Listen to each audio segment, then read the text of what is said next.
The Red Cross responds to nearly 66,000 disasters every year, most of them house fires. Red Cross President and CEO Gail McGovern says you need to develop an evacuation plan and practice it, especially with your children. It takes just 2 minutes for a home to be engulfed in flames. Practice those drills. We all think our kids know what to do. They don't. We need to teach them. We have started a large campaign where we're going into vulnerable communities and helping install smoke alarms. Already 92 lives were saved, and 4 of those lives were saved by a 5-year-old girl who remembered what we taught them during these fire drills, and she got her family out. We also have a slew of free apps that people can download onto their smartphones. It's what to do in every kind of disaster you can imagine, how to prepare and how to recover. To help support all the Red Cross does and to make a financial donation, go to redcross.org. That's redcross.org.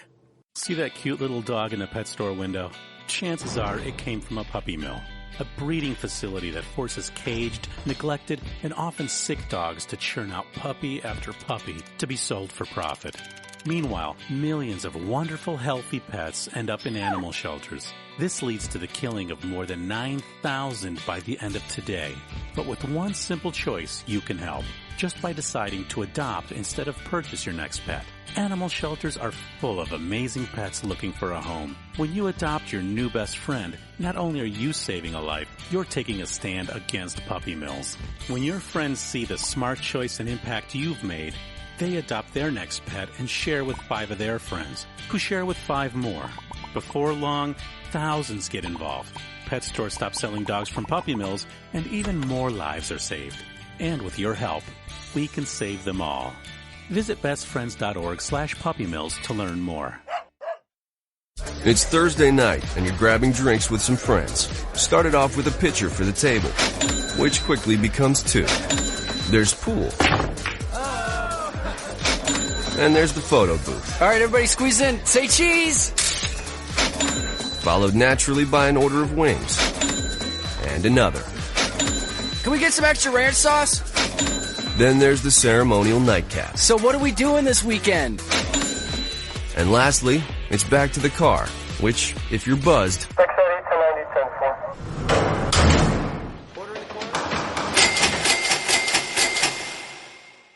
could be the most expensive night of your life. Getting pulled over for buzzed driving could cost you around $10,000 in fines, legal fees, and increased insurance rates. Nothing kills a buzz like getting pulled over for buzzed driving, because buzzed driving is drunk driving. Brought to you by the National Highway Traffic Safety Administration and the Ad Council. Hi, I'm Jeremy Schaap. You may know me from ESPN's Outside the Lines and Sports Center.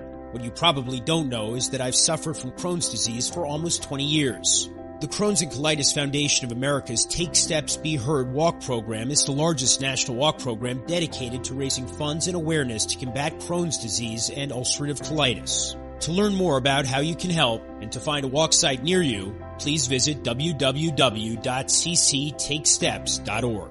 Think fast. In the short time it takes to listen to this message, a small flame can turn into a big fire. Several minutes more, and thick, poisonous smoke may have filled your lungs and reduced your ability to respond. Give it 5, and your entire home may be filled with flames. Keep breathing. We've got you. Don't let your world go up in smoke. Have working smoke alarms and practice an escape plan for you and your loved ones. Learn more at usfa.fema.gov, because fire is everyone's fight. Have you mixed your pain meds, your sleep meds, your allergy meds? Call the Poison Helpline. Has your child eaten a tube of toothpaste, a chip of paint, a wild mushroom? Call the Poison Helpline. Have you been bitten by a spider, a snake, an insect? Call the Poison Helpline. Poisonings can happen at the home, on the job, or in the great outdoors. Call the Poison Helpline first for fast, free advice from medical professionals. Call 1-800-222-1222 anytime, anywhere. 1-800-222-1222. Save the number, save a life. Brought to you by the U.S. Department of Health and Human Services. Every day, the men and women of the United States Marine Corps demonstrate their commitment to defend the American way of life. Since 1775, we have served our nation as a force in readiness. From combat operations to humanitarian assistance in every corner of the world. No matter where the mission takes us today, or wherever our country needs us tomorrow, we always remember the land we call home. As Marines, we take a stand for each other, for our nation, for us all. The few, the proud, the Marines. Hi, I'm Hilary Duff. As a mom, I'm proud to support the March of Dimes in helping more women have full-term pregnancies and healthy babies. That's why I walk in March for Babies. The money we raise funds research and local programs that help babies overcome the challenges of premature birth and birth defects. Sign up today at marchforbabies.org. Together, we can help make healthier babies possible for thousands of families. The following program is closed captioned for the thinking impaired. Zinc Media. Feel the power of knowledge.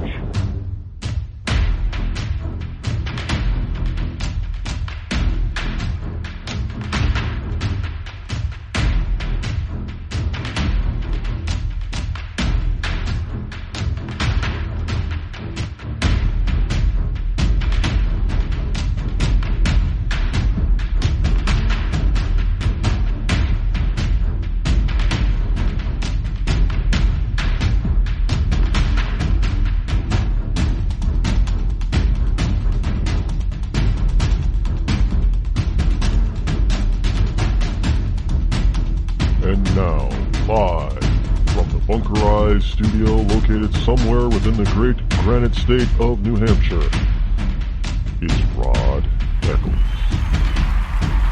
And a good Tuesday morning to you, one and all of you liberty lovers and ecclesiastites. Yes, it is I, your lovable host, coming to you live this morning, this Tuesday, August number 1 in the year of our Lord 2017.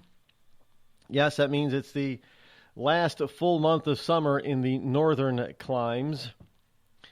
Those of you down in the southern climes will no doubt have extended summer through September, possibly through October. Well, if you're in Texas, September is still pretty damn hot.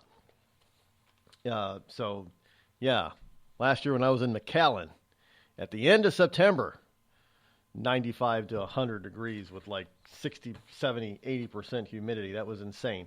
I wouldn't mind going back there, though. It was a fun town. McAllen, Texas was a fun town. Anyway, 603-835-3226 is the call-in number should you wish to join me here live. I understand arid places like Arizona and New Mexico are also fun, but you don't want to go at this time of year, I suppose, because it's too hot. I love when people tell me, well, it's 100 degrees, yeah, but it's a dry heat, Rod. Dry heat. It's not the same. Yeah, you know what? Cooking on your stove is dry heat too, but what? The egg still gets fried, does it not? It's just damn hot. I don't care how you put it. I don't know how human beings adapt and survive to climates like that. Because obviously we've evolved and developed into such a type of society where you can't run around nude. See, in the winter, at least you can bundle up and you can heat yourself up. But in the summertime, when it gets too hot, you can only take. Well, I suppose you can dress down to almost nothing. Have you seen some of the bathing suits lately? Now it's kind of guys. Well, guys still they're a bunch of if you're of the European bent, you don't have to be European. Just if you're the European bent, you tend to wear these really skimpy Speedo. Is it my imagination, or is it? Are the guys' swim trunks and thongy thong things in the Olympics getting skimpier? I thought I saw an article not too long ago where the British diver Tom Daley was actually helping to design male swimwear for the Olympics because it was getting too skimpy. Now, didn't Tom Daly come out as being gay? I thought gay people wanted the skimpier the better. Well, evidently he has some modesty. There is no modesty in those things. It's almost embarrassing to watch. Tell you the truth. Oh, I'm serious. Pay attention in the next Summer Olympics. You see the swimmers and the divers. Any male sport in the pool. Those guys aren't wearing anything. Who decided that was the way you had to? Well, I guess. Well, isn't it said that the ancient Greeks performed? Competed in the nude too. So I guess that's as close as they can get to being nude without actually being nude, I suppose. But kind of I wouldn't wear those things. Sorry, I'm not wearing those things. It's just not going to happen. But in any case, yeah, there goes our emergency personnel again. It's just why they have. There's nobody on the road this morning, so why they have to be so loud with it? Oh, we're coming by. Anyway, 603-835-3226. We have a bunch of stuff here in the paper pile that we have to go through. Have you noticed? Is it just me? By the way, I'm sorry I didn't finish my thought. Is it just me, or is it true that the Olympics outerwear, as it were, in certain sports is getting skimpier?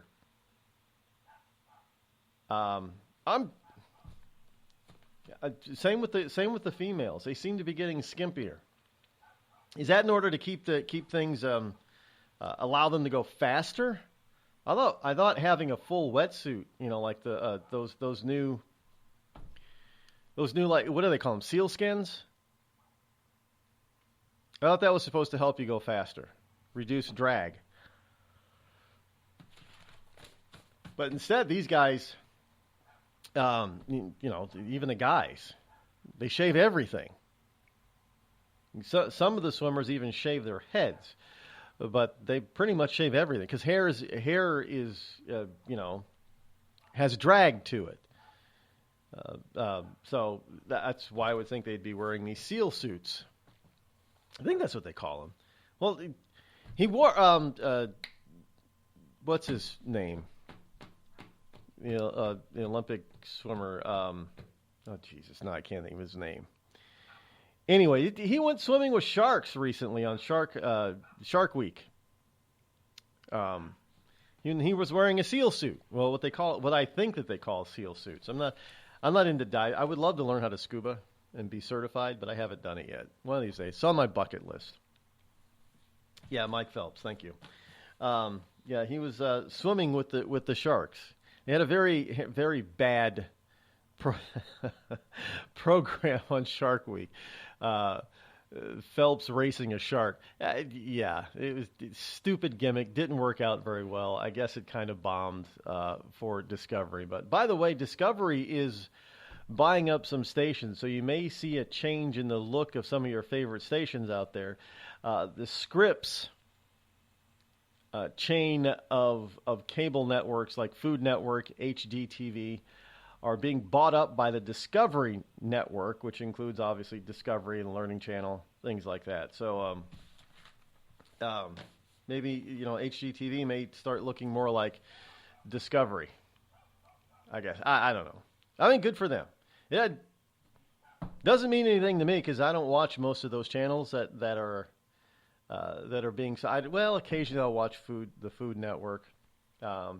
I only catch HGTV when I'm visiting my mother because that's her favorite network, basically. So she always has it on. A lot, the Learning Channel. I don't watch a lot of that.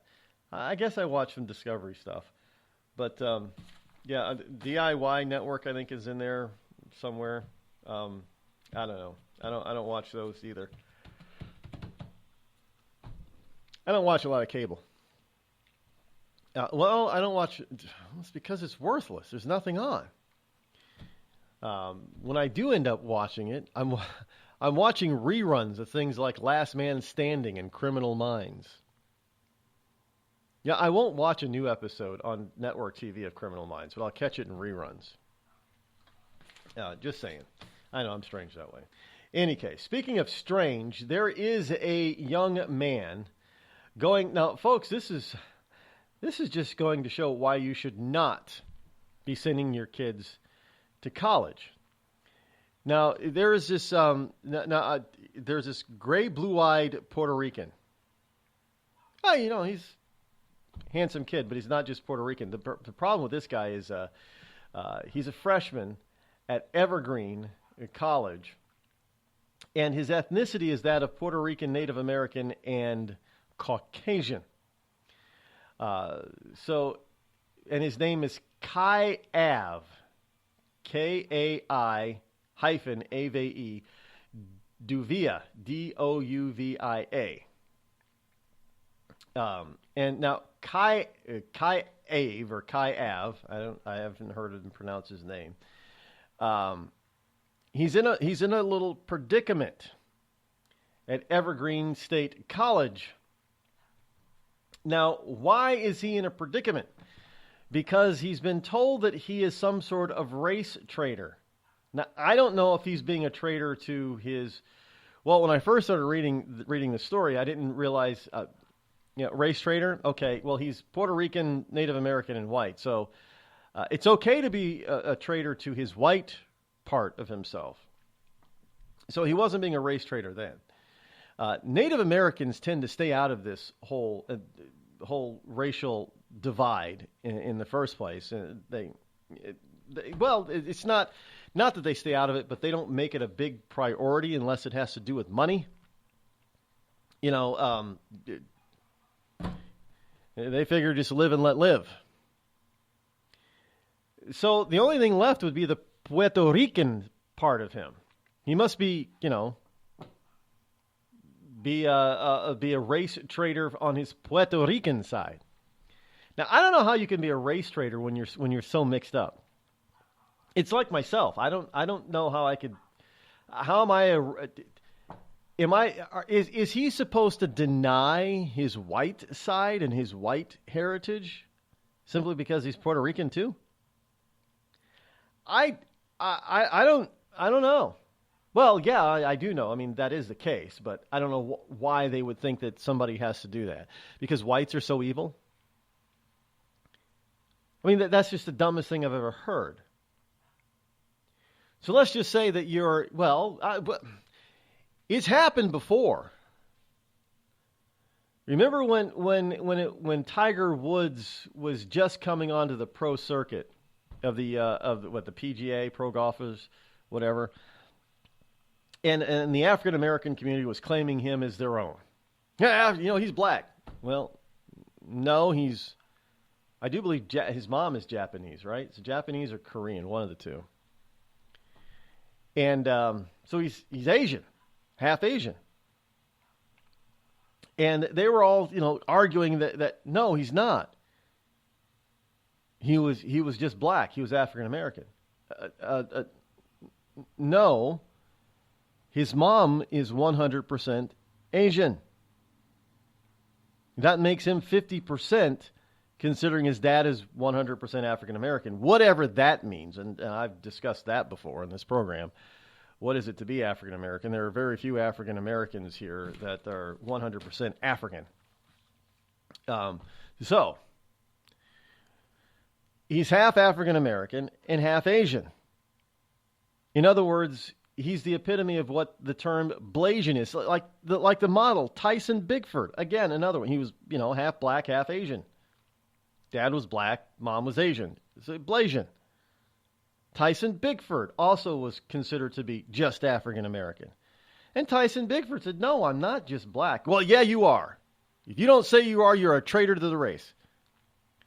So you're not supposed to be a traitor to the Latino race, and you're not supposed to be a traitor to the African American race, but you can be a traitor to every other race? You can deny half of you, and that's okay? No, I'm not down with that. Well, here we have this kid, Kai Ave Douvia.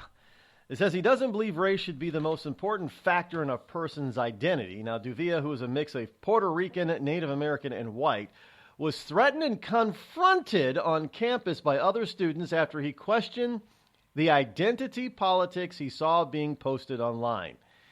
In an interview with former Evergreen student Benjamin Boyce, Duvia says, "I've never put race ahead of anything." Speaking of his family, he adds, "At no point has it ever been a defining part of us." But the freshman discovered things are very different at Evergreen State College. He explained that they expect me to act a certain way because of my race. Now, Duvia irritated far-left students on campus when he took the text of an online request to start a class dominated by people of color and replace that phrase with the word white. His point was to suggest that dividing everyone by race seems wrong to him, so upset students responded with over 300 comments, prompting the school to announce a Talk with the President session with college president George Briggs. So in other words, it was the class was described, it was dominated by people of color, but he replaced the word color with the word white, and they flipped out. Evidently, that's the case. Well, that's true. You do that.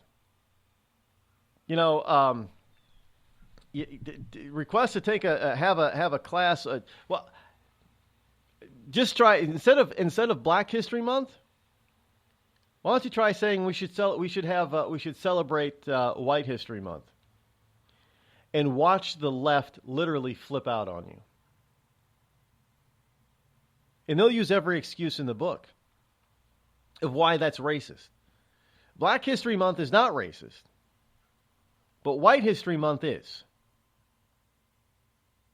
So you can be proud to be black, but you cannot and should not and will not be proud to be white, because you're a racist, bigoted, homophobic, slave-owning a-hole if you're white. Even if you if you descend from a country that never had slaves, didn't want slaves, and even if your family tree does not show you've ever owned slaves, you're still a slave-holding, slave-owning, white supremacist, superioristic thinking, idiotic, white, homophobic, bigoted, racist white person. So you do not deserve to have your own month of history.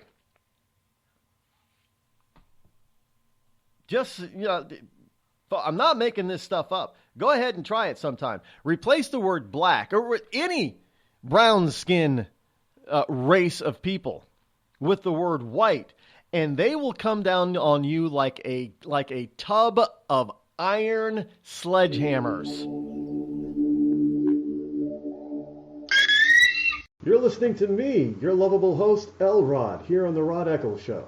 We've all heard of male enhancement, but now there's an expert on true male enhancement in the areas that really count. In Herb Ellis's book, Husband 2.0, Real Male Enhancement, you'll find answers to questions like, why doesn't she want to have sex? A quick start, quick results workout guide, plus what you can do as a side hustle to make money now. With all the great tips in this book, every man can benefit. Get the book, Husband 2.0, Real Male Enhancement, on Amazon.com. Tired of paying outrageous prices for Viagra? Well, we have great news for you. Now you can finally get Viagra at huge discounts. Healthy Man allows you to save up to $500 on Viagra. Why pay U.S. pharmacy prices of $15 per pill or more when you can get Viagra for less than $3 a pill? Call today and get 40 Viagra pills for only $99. This can cost as much as $600 at your local pharmacy. You can't afford not to call us. If you want Viagra at the lowest prices, never pay $15 a pill pharmacy prices again. Get Viagra for less than $3 a pill. Call 800-595-2614 today and save up to $500 and get 40 pills for just $99. Healthy Man is fast, easy, and affordable. Operators are waiting at 595-2614 to take your call now. Call 800-595-2614. That's 800-595-2614. Again, 800-595-2614. It started with a knock, but it wouldn't end there. What happens in the story next, many wouldn't understand, and most wouldn't believe.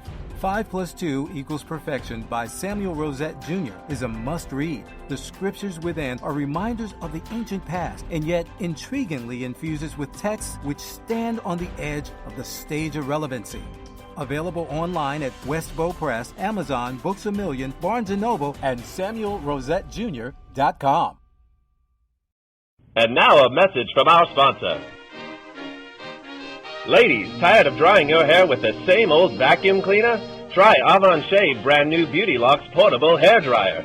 It's smaller, it's faster, it's guaranteed to give you the hair you've always wanted in half the time. Beauty Locks is delicate and dainty, just like you. The dryer weighs only a pound and easily fits in your hand. Now that's beauty and convenience. With a speedy motor that will dry your hair in as little as 25 minutes, you can get gorgeous hair without falling behind schedule. Don't worry about the little ones or that pie in the oven. Thanks to an extra-long extension cord, you can move around well, primping your locks. Forget those long trips to the salon and no more waiting for hours under monster machines. Avon Shea gives you an easy and speedy hairdo that will blow your man away. Get it now at your nearest Macy's.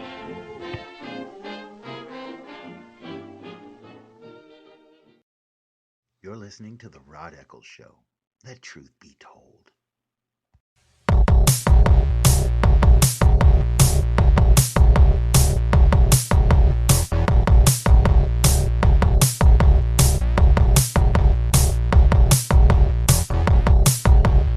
Six 603-835-3226. That is the number to call should you wish to join me here live here on The Rod Eccles Show. I am, of course, your ever-lovable mixed-race host of the program. I don't know how else to put it. I don't even mark those stupid things on forums. Because it gets to the point where it's insulting. Because it's well, some of the forums I have noticed, maybe they may be some government forums. It says mixed race.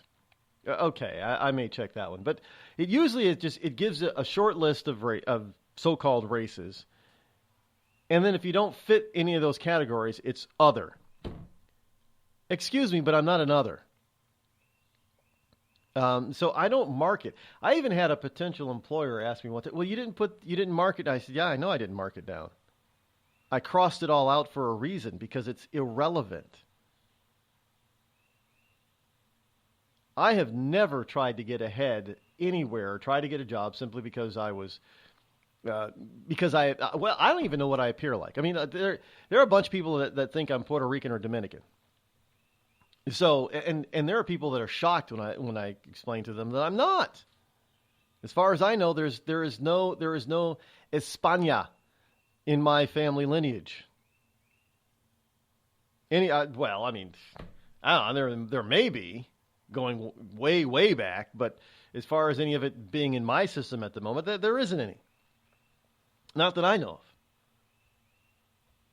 I mean, not that it would be a bad thing. It'd be kind of cool to be related to Antonio Banderas. Yeah, I got a man crush on Antonio Banderas. I think I just like saying his name, Antonio Banderas. No more chit-chat. Something about the Spaniard and the way they speak. They sound pretty damn cool. No, not the Puerto Rican but the real Spaniard. I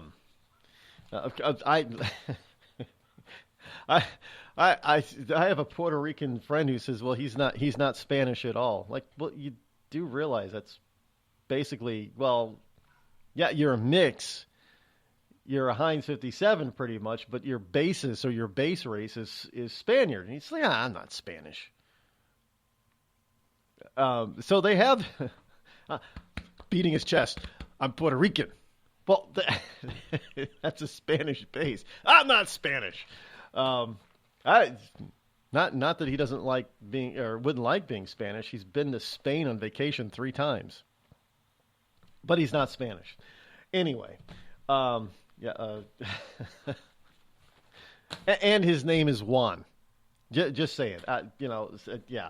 He's not Spanish, but his name is Juan, and he's been to Spain on vacation with his family 3 times.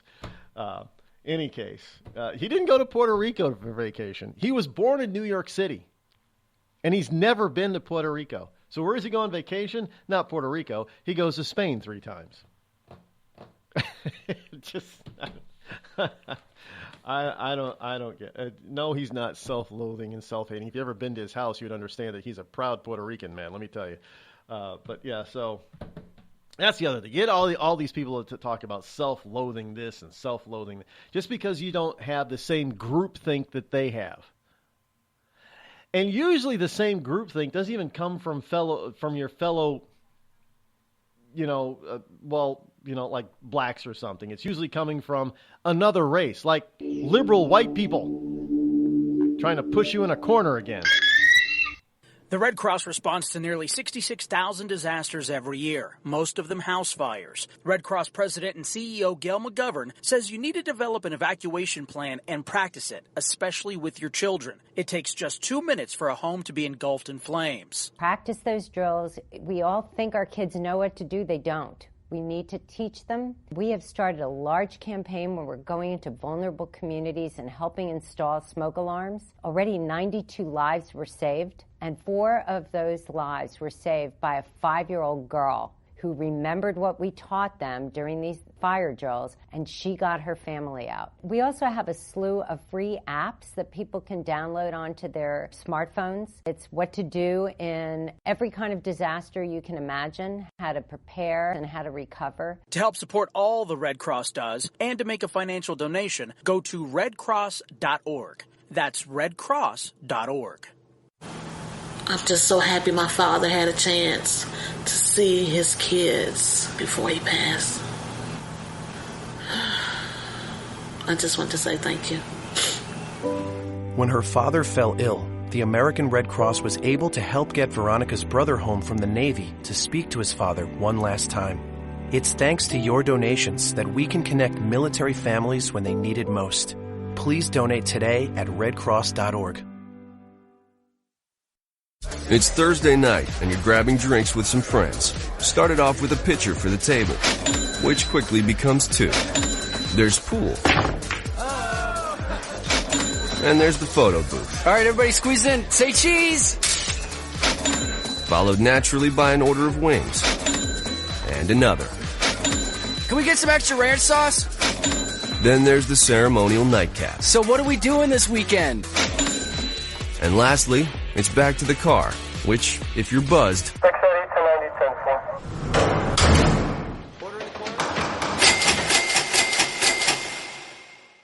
could be the most expensive night of your life. Getting pulled over for buzzed driving could cost you around $10,000 in fines, legal fees, and increased insurance rates.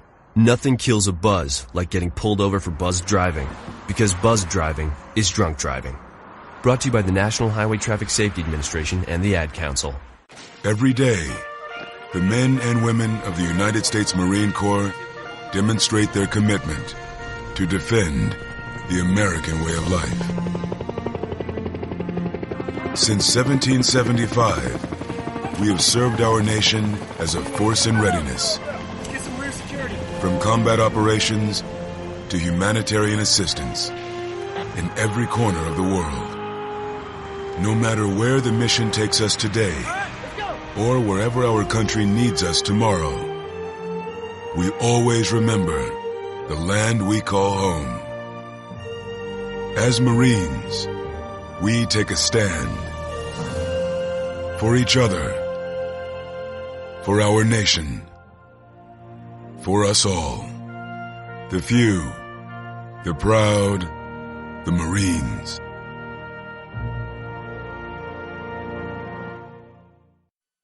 I considered suicide so I wouldn't put my family through all the pain. Many of our warriors are returning home from the battlefield, only to face a new war as they struggle with devastating injuries. At Wounded Warrior Project, we understand. We're there to help. Even though you think you're broken, you're not. It's the physical and the emotional healing that Wounded Warrior Project provides. With a gift of just $19 a month, you can join Wounded Warrior Project. You'll help provide critically needed programs and services that rebuild lives. Beautiful.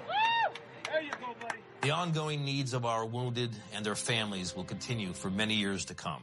Now is the time to show your support. Call now or go online with your gift of just $19 a month, and we'll send you this Wounded Warrior Project blanket. It made me feel that there's people out there that care about us. After this event, we can finally maybe start to heal as a family and move forward. We need your help. The families are hurting. For many of our wounded heroes, the greatest casualty is being forgotten. That's why your gift of just $19 a month is so important. Please, call or go online right now.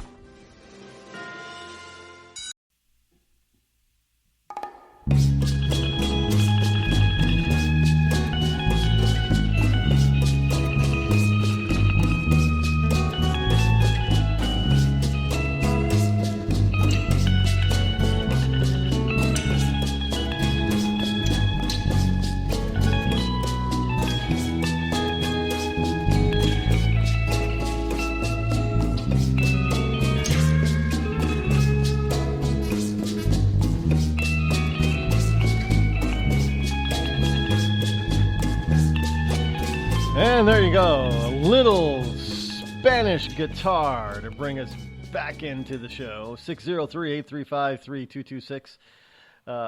Something kind of anything was that's influence has a Spanish influence in the music is so filled with passion and emotion, as they would say, as I picture Antonio Banderas would say it, as passion and emotion.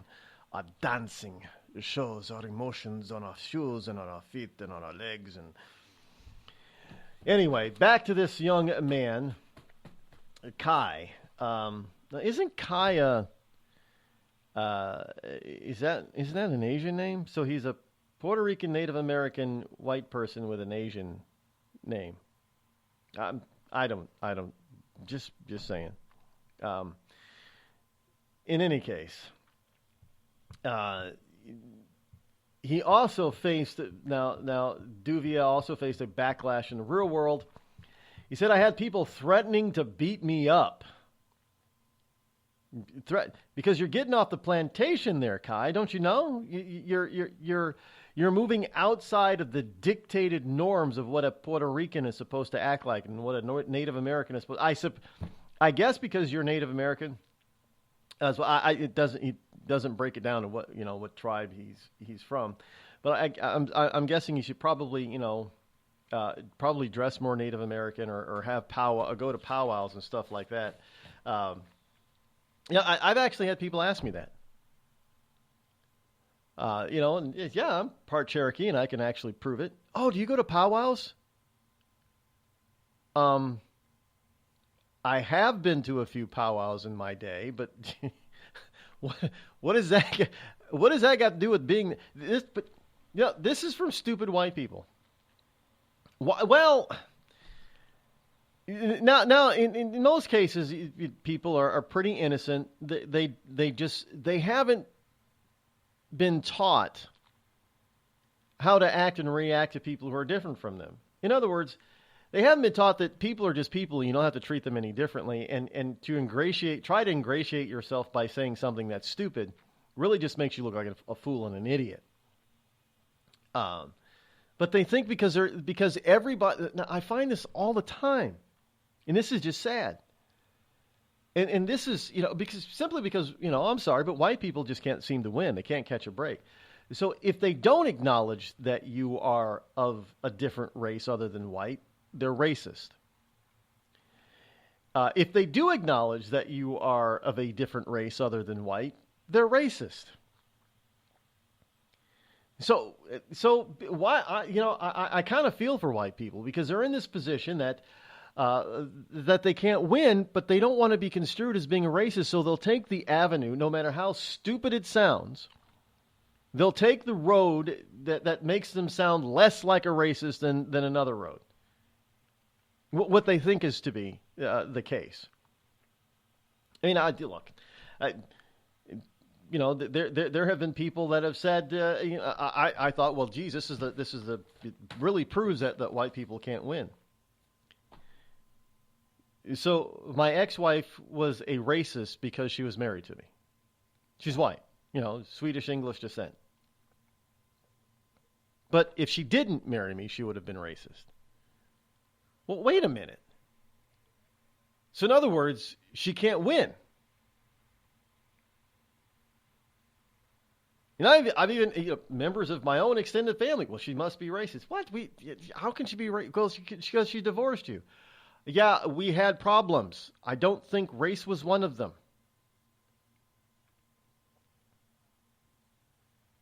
So it's kind of like this whole thing about Barack Hussein Obama.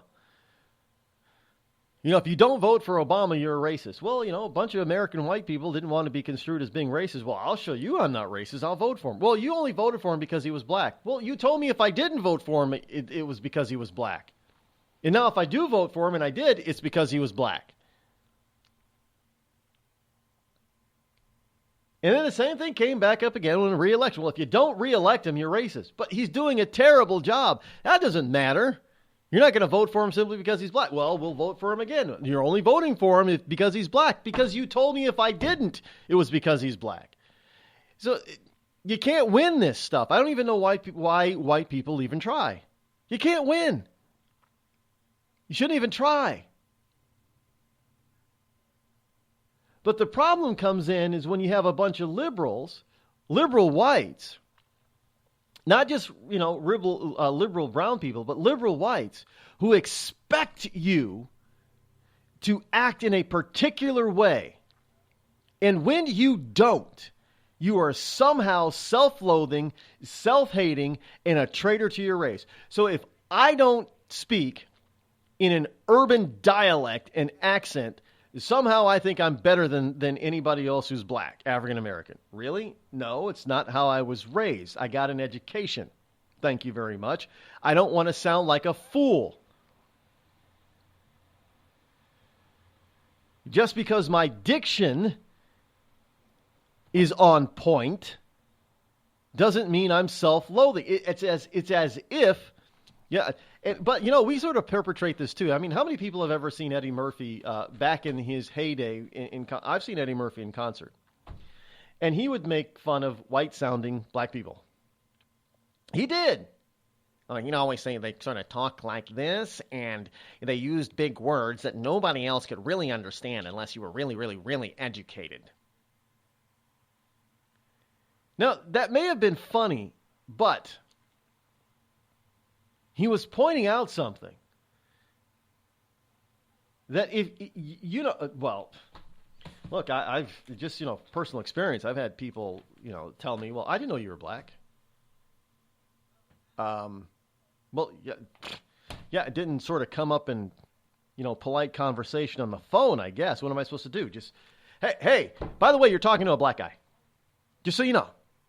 I don't sound it, but I am. Really? And then I've had people get mad at that. There were some people that were mad at me. Not black people either. I've had some white people get mad at me because of my tagline. The coolest, most politically incorrect conservative black man on the planet. You shouldn't say that. You should just say American. Why? Why? Because I don't know. They make it sound like I'm purposely trying to fool people. So I understand where this poor kid is coming from. He can't win no matter what. But see, this is why you shouldn't send your kids over to any of these. Colleges in this country should be failing left and right. Why? Because one, they're not really teaching in most areas, most disciplines, they're not really teaching kids anything. Their degrees are pretty damn useless. The cost of an education is through the roof. It's not worth it in the end for most degrees. I'm just saying. Not to mention, there are a lot of blue-collar jobs that pay more out. I mean, you go to trade school for 2 years, and you're earning more than somebody who went to school for 4 or 6 years and spent $200,000 or more. I'm talking about blue-collar jobs. Carpenters, electricians, plumbers, welders, iron workers. These guys are getting, they're starting out at $50,000, $60,000, $70,000 a year, getting into the six figures within 10 years. It's happening right now. And yet, if you tell a person, a parent, well, maybe your kid should look into a trade school. My kid's too smart for trade. Do you think tradespeople are stupid? Have you ever been on a construction site? Have you ever seen real blueprints? Have you ever seen construction people, especially carpenters and iron workers and welders, use math to settle all kinds of engineering problems? I mean, they're the ones that... Sure, you got an architect over there who went to school. He designed the damn building, but he's not building it. And half the time, when they start building, they realize that there's problems. Who realizes that there are problems? The construction guys. The idiots. The ones that don't have an formal 4-year or 6-year education. Do you realize that all you liberals out there are going to going to your office buildings, in your high-rise towers and where you live, that the construction that was done on your building, 98% of it was done by non-college educated men and women. Really? But that's not possible. But it was designed by a college-educated guy. Yeah, the architect is college-educated. That's a useful degree to have in architecture, sure. That kind of engineering is necessary. You need to learn that kind of stuff. No doubt. But they're not the ones building it. The guys in the ground erecting the wood and the steel and then from the wood and the steel, digging the hole in the ground to putting the roof on, to actually painting it and putting in the windows. Most of those people don't have a college education. Not a formal one. They have the equivalent of one, but they don't have a formal one. Now, I bet you a lot of those guys on those, if you go into New York City or at least in this country, you go to any construction site where they're building a tower, a skyscraper, and I bet you most of those guys running around on that steel up there is probably earning more than you are.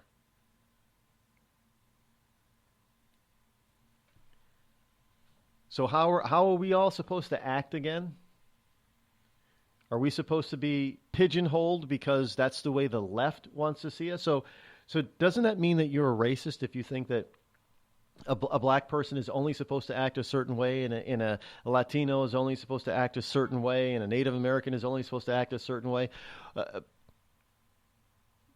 Doesn't that make you the racist? Instead of allowing people to be people? I would think so.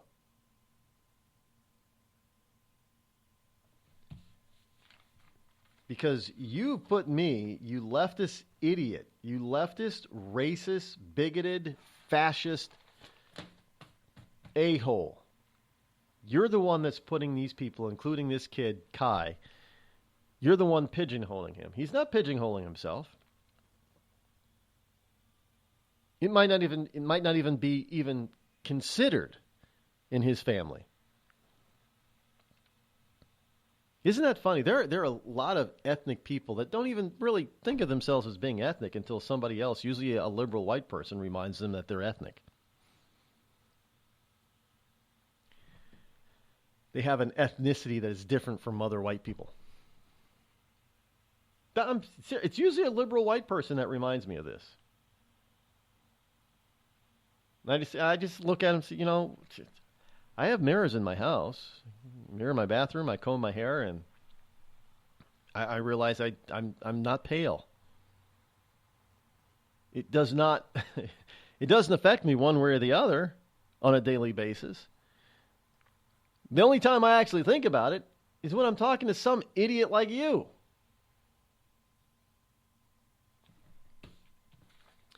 Now, this really got pretty bad because he had evidently had people calling him a fragile white boy. He's a fragile white boy? I thought he wasn't supposed to be white since he was, Puerto Rican and Native American. But yeah, but he's also part white. So you're doesn't look white, actually. Picture of him here. That's how I knew he's got these like gray blue eyes. Kind of looks Latino. Actually, he does look like he's a mix. You can tell there's Native American in him. In any case, so they're yelling in his face. Are you going to stop being respectful? And all sorts of epithets thrown his way. And there was even another student that got in his face, according to Kai. Said, "Are you going to stop being respectful?" Now, when Kai asked the student to explain what he meant by disrespectful, he just kept demanding to know if he was going to stop. Tell me how I'm being disrespectful, and then maybe we can fix it. If I don't know what the hell you're talking about, how the hell can I fix? Because they don't even know. They just lash out with their feelings, and their feelings have no meaning behind them whatsoever. So after the incident, Kai went to campus police and told them what had happened. Kai was given a no contact order and told to stay 100 feet away from any student involved in the incident, which means Kai had to avoid on-campus meetings the other students might attend. The student who yelled at him and the other people that and the people he was with when he did it were not disciplined at all. So Kai is accosted on campus. He reports it like they always tell him to do. If there's a racial incident, report it. So he reports it. He's the one that gets slapped with a restraining order, basically.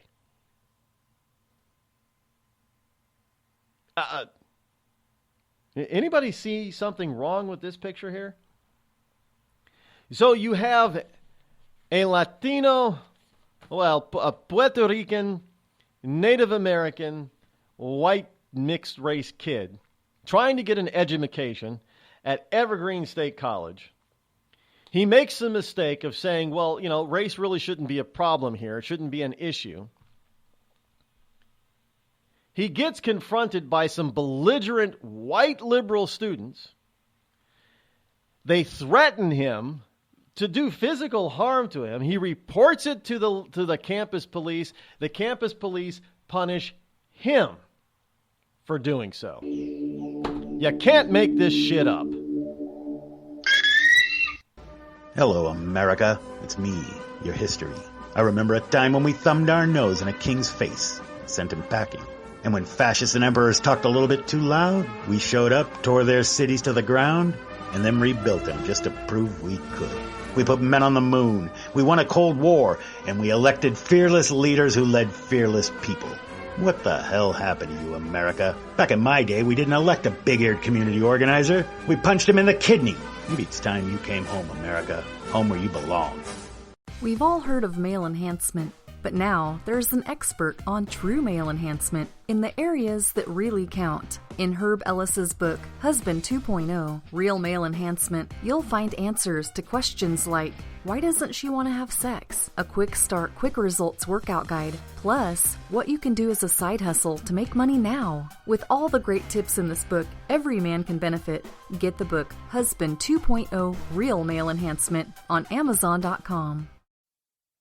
Tired of paying outrageous prices for Viagra? Well, we have great news for you. Now you can finally get Viagra at huge discounts. Healthy Man allows you to save up to $500 on Viagra. Why pay U.S. pharmacy prices of $15 per pill or more when you can get Viagra for less than $3 a pill? Call today and get 40 Viagra pills for only $99. This can cost as much as $600 at your local pharmacy. You can't afford not to call us. If you want Viagra at the lowest prices, never pay $15 $15 a pill pharmacy prices again. Get Viagra for less than $3 a pill. Call 800-595-2614 today and save up to $500 and get 40 pills for just $99. Healthy Man is fast, easy, and affordable. Operators are waiting at 595-2614 to take your call now. Call 800-595-2614. That's 800-595-2614. Again, 800-595-2614. It started with a knock, but it wouldn't end there. What happens in the story next, many wouldn't understand, and most wouldn't believe. 5 + 2 = Perfection by Samuel Rosette Jr. is a must-read. The scriptures within are reminders of the ancient past, and yet intriguingly infuses with texts which stand on the edge of the stage of relevancy. Available online at Westbow Press, Amazon, Books A Million, Barnes & Noble, and SamuelRosetteJr.com.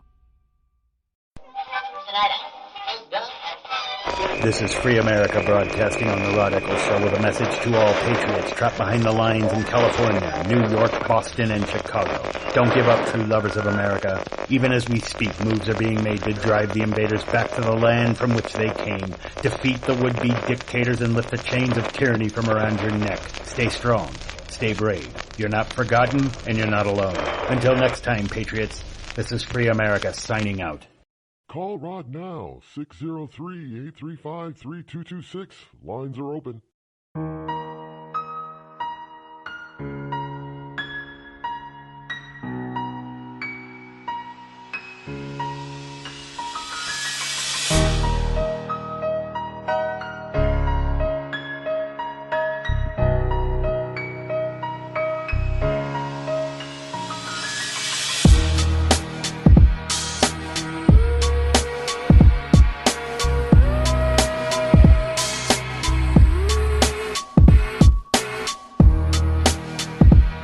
Six 603-835-3226. Welcome back. Yes, indeed. A little bit of a mood shift there. There is a, I don't know how this could possibly work, but there's this article there's a piece by John Sexton in Hot Air. Asking the question. Let me ask you a question. Is this the future? Capitalism for the brightest and socialism for everyone else.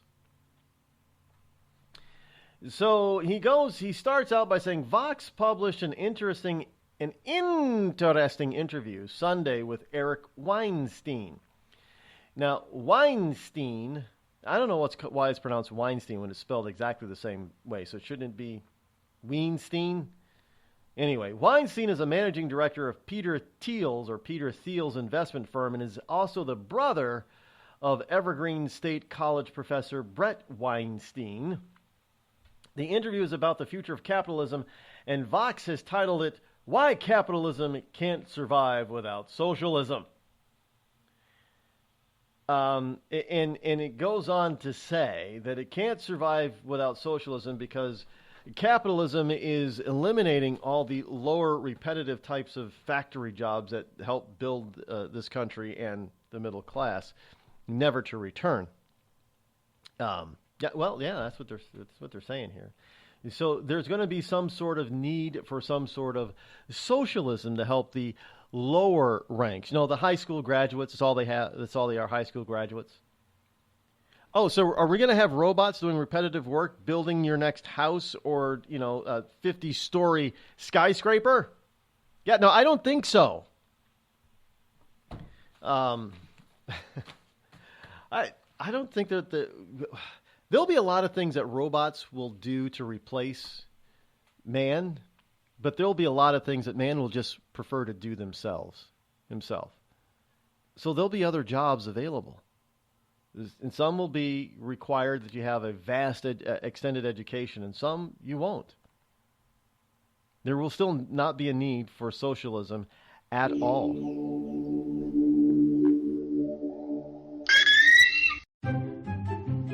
Have you ever thought to yourself, I'm a leftist elite Hollywood a-hole. If so, good news. The Rod Eccles Hollywood Community College is now open, featuring such courses as unemployment is not paid vacation. No, Americans don't want to spend $19 for an order of french fries, and the ever popular shut the hell up. Why, just listen to this big-time celebrity endorsement. I'm not Rosie O'Donnell, and I think this school's offensive, sexist, and racist. And I think you're a giant a-hole who needs to shut the hell up. Hey, we teach a course in that. The Rod Eccles Hollywood Community College, where being an a-hole is not a guarantee you'll be an A student. Thousands of families affected by disasters, like the recent wildfires, urgently need support. You can help the American Red Cross provide warm meals, shelter, and hope to families when they need it most. Please donate today to Red Cross Disaster Relief to help people affected by disasters, big and small. Go to redcross.org or call 1-800-RED-CROSS today. Your support is critical. We can't do it without you. I'm just so happy my father had a chance to see his kids before he passed. I just want to say thank you. When her father fell ill, the American Red Cross was able to help get Veronica's brother home from the Navy to speak to his father one last time. It's thanks to your donations that we can connect military families when they need it most. Please donate today at redcross.org. Were you born from 1945 to 1965? People born during these years are 5 times more likely to have hepatitis C. So even if you try to eat right, exercise, and take care of yourself, you could still have hepatitis C, a serious disease that's a leading cause of liver cancer. If you were born from 1945 to 65, you should get a blood test for hepatitis C. Treatments can cure this disease. Talk to your doctor about getting tested. A message from the CDC. Think fast. In the short time it takes to listen to this message, a small flame can turn into a big fire. Several minutes more, and thick, poisonous smoke may have filled your lungs and reduced your ability to respond. Give it 5, and your entire home may be filled with flames. Keep breathing. We got you. Don't let your world go up in smoke. Have working smoke alarms and always stay in the kitchen when cooking at high temperatures. Learn more at usfa.fema.gov, because fire is everyone's fight. Have you mixed your pain meds, your sleep meds, your allergy meds? Call the Poison Helpline. Has your child eaten a tube of toothpaste, a chip of paint, a wild mushroom? Call the Poison Helpline. Have you been bitten by a spider, a snake, an insect? Call the Poison Helpline. Poisonings can happen at the home, on the job, or in the great outdoors. Call the Poison Helpline first for fast, free advice from medical professionals. Call 1-800-222-1222 anytime, anywhere. 1-800-222-1222. Save the number, save a life. Brought to you by the U.S. Department of Health and Human Services.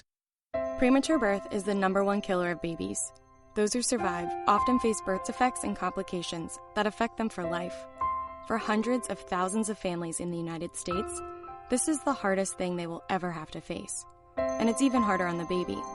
March of Dimes is providing education and support to families and funding life-saving research to give every baby a fighting chance. You can help. Do something today. Give them tomorrow at marchofdimes.org/tomorrow. It's pretty amazing when you consider that 7 years ago, we didn't have the treatments we have now. We cure 80% of children with cancer. Go back 50 years, we were curing 20 to 30%. This is the miracle story of modern medicine. We understand what makes this cancer tick.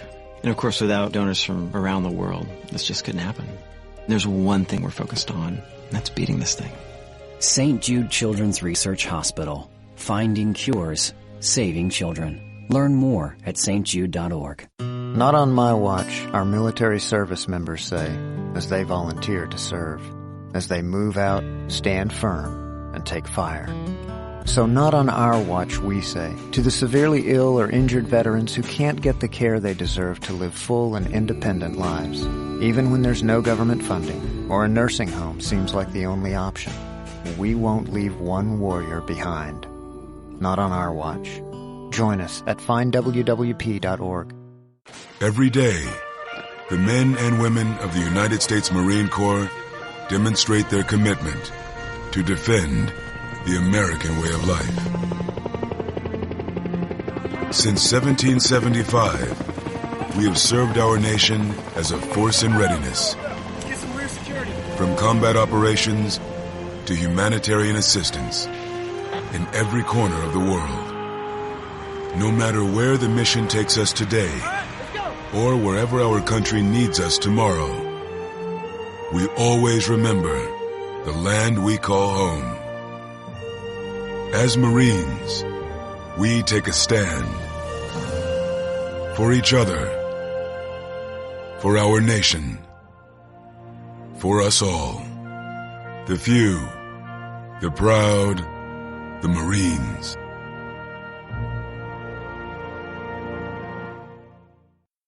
America's wounded warriors are coming home. After serving on foreign shores, these brave men and women are returning to their families and communities. Many have wounds you can see, and many have wounds you can't see, like post-traumatic stress disorder. Now that these warriors are back home, they are ready to enter the civilian workforce. To help, Wounded Warrior Project has developed the Warriors to Work program, a career counseling service that helps warriors translate their military experience to the civilian workplace.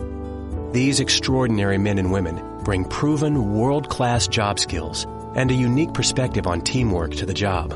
And to ensure the right warrior finds the right job, Wounded Warrior Project works with employers to find just the right match.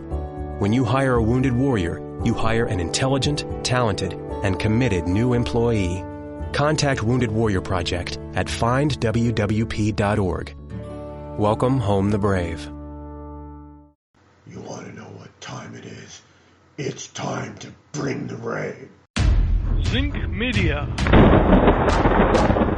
Feel the power of knowledge.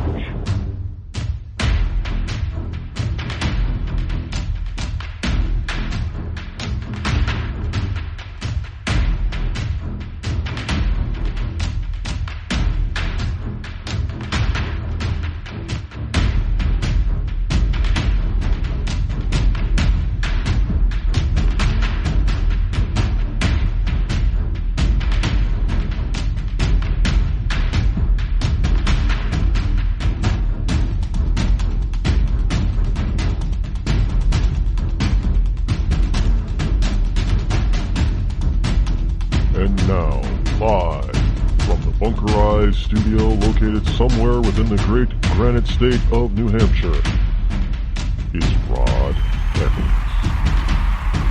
Welcome back, hour number 2 here on the Rod Eccles Show. Welcome to all you liberty lovers and ecclesiastites. It is I, your lovable host, El Rod, coming to you live this Tuesday morning, which is now August number 1 in the year of our Lord 2017.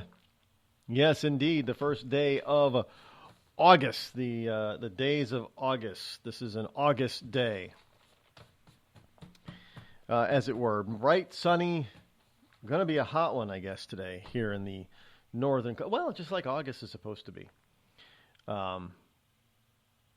Maybe I'll just break off from work today for once and just go to the beach. Haven't done that in a while. Just go to the beach in the middle of the week when nobody's around. Usually kind of fun. Well, you don't go to in here you don't go to the Hampton Beach area. You got to go up into Maine, and you have to avoid most beaches in Massachusetts and the like.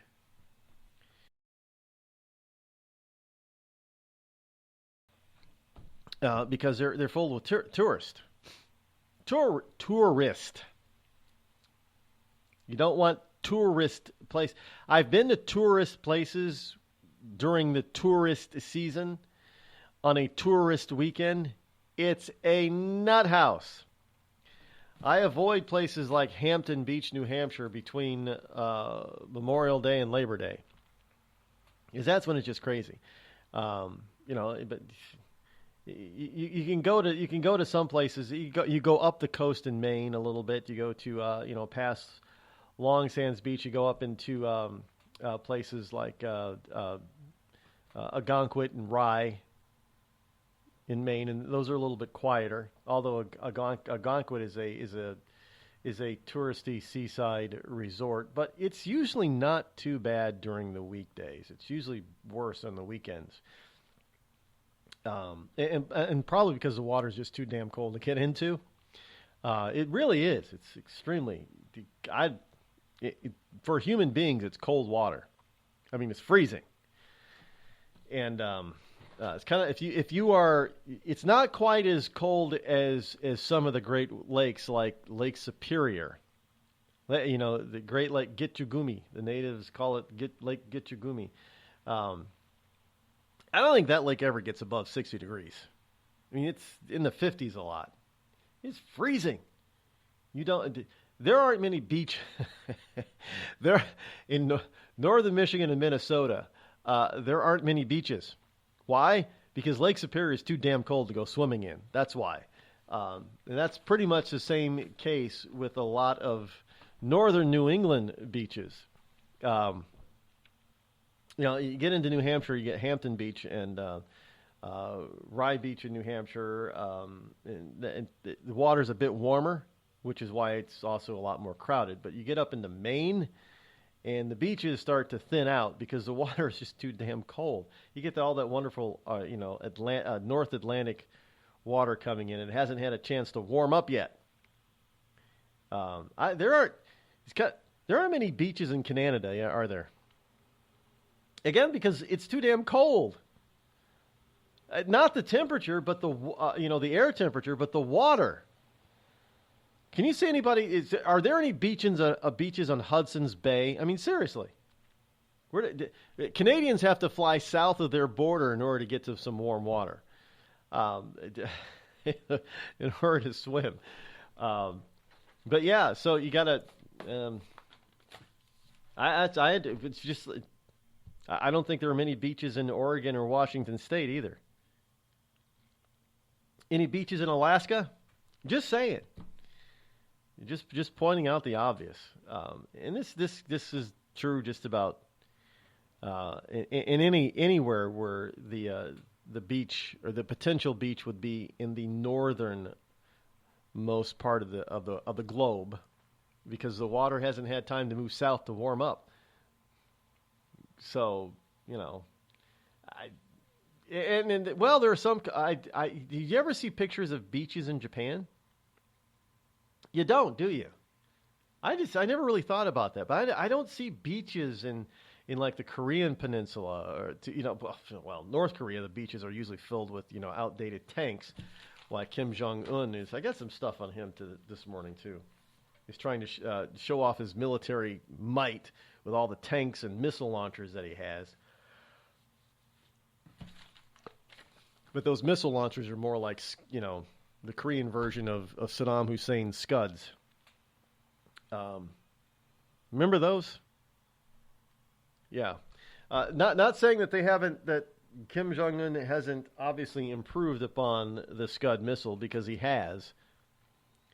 And now we have, you have some people in Washington that are now saying that up to half the country is now exposed to Kim Jong-un. And he's not going to stop until he can expose the entire world to his missiles. So, if you can get missiles to fly 15, 20,000 miles, that puts anybody, just about anybody, within his. And this is what a lot of people are missing out on when it comes to Kim Jong-un. When it comes to Iran, these people getting the missile technology, and this is where I don't. Maybe China just thinks that if Kim Jong-un were to ever turn on them, they would just crush them. But not before. Now you got to remember, he's got one of the world's largest standing armies. Now, they may not be. They may not have a lot of high tech stuff, but they still got a lot of people. So it wouldn't be a cakewalk for most, first class armies to take him on. It wouldn't be that easy. Not to mention, the Korean jungle, and this was always the case, which is why we had. Well, the Korean War is another study of it. If anybody who studied the Korean War could have easily have said, well, this was the precursor to Vietnam as far as the way we were going to fight wars. not really intending to win. That was MacArthur's big, that's why MacArthur was so upset and angry. We're not playing to win here, so we're wasting our time. And then that's when we did the same thing in Vietnam. It became political.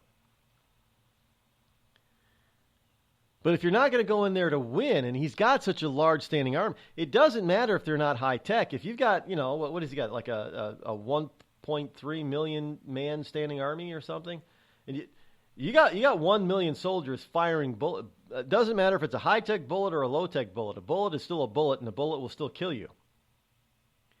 So you got 1 million people firing bullets at you. You've got a problem. So this is why this guy is not going to be all that easy to take. And not to mention, he's just like his grandfather and his father before him. They're, paranoid, jackbooted thugs. You never know where they really are. And they've got a vast network of underground, caverns and bunkers and all that kind of stuff. Sure, we could probably, reach them with a daisy cutter or a bunker buster, but you got to know which bunker he's in. We just can't run around tossing, these bombs all over the countryside because they're expensive. You got to be able to hit your target. So, I just you have to make sure that he isn't going to be so rogue. And this is where I think Z and the Chinese, the Chi-Coms are making their mistake, is that this kid, Kim Jong-un, is not like his grandfather and his father. He's a lot more devious, a lot more. Well, he's a millennial, isn't he? If I'm not mistaken. And so now he's forced, because we had a weak president for 8 years. He's been able to do things and get away with things that now make it very difficult to put. He was let out of the box, so it now makes it very difficult to put him back in the box. And he served the Chinese, for a while, and now the Chinese are finding out that he's hard to control and put in the box. And what are they going? Well, all they can do is move their own army to the border, which they did. It's like 100,000 soldiers or whatever moved to the Chinese North Korean border, because they're just going to try to contain him.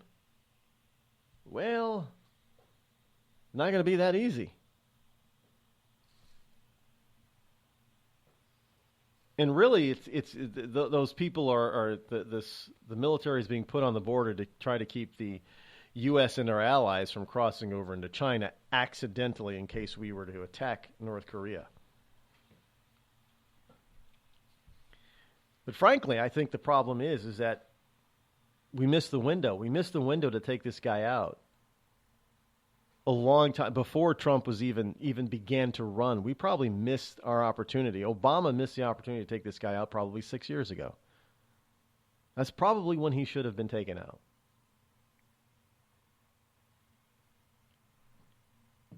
At least 6 years ago. Maybe a little bit more, but 6 years ago. And so now we're stuck with this guy. He's going to be a rogue nation, and he's going to have nukes, and there's no way for us to stop him unless we bomb the shit out of him, which we're not going to do. Just not going to happen. So he's going to get nukes. Now the problem is that what is he going to be able to do with them once he gets them? Is he going to be able to deliver them? And if there's one thing you have to understand, never count anybody out. We had to go through that whole process of learning how to develop and develop the bomb, and then figure out a delivery system. Took us a while. Sure, it's taken them a little bit longer than it took us, but they're still human beings. They can figure it out. In all this, in this day and age, when you have the internet and everything else, all these wonderful people that say, "Oh yeah, well, we just thought they were 20 years out." I don't know how you would still think that in this day and age of free information, forget, stealing technology, forget stealing the intel on how to do this stuff. Which, Iran and North Korea have gotten plenty of stolen Western technology, sure, but forget all of that. They can connect to the internet too. And this stuff, as far as education is concerned and learning how to do this stuff, is all free for the asking if you know where to look on the internet. They can do that. So this notion that they were at any time that they were, they're 20 years away was a bogus number, folks. We were lied to. And they keep moving up the clock. You ever notice that? Oh yeah, within now that Obama has done what he did, yeah, Iran they'll have a nuke within 10 years by 2025 or something. And now we're told, well, it's probably going to be a lot more like 2020. How about they probably already have it, and they're just working on a delivery system? Our governments don't want to tell us that. Why? Because it would have shown that they screwed up. And who would have screwed up? Oh, Obama and people like Obama, who are still trying to stay in power in Western Europe. That's who screwed up. The one thing about military power is that you might be able to have some better technology than somebody else, but when you start getting into things that are really powerful, like daisy cutters and nuclear bombs, all that other high-tech stuff on the battlefield, it really doesn't mount to much because it still blows up just as easy as everything else.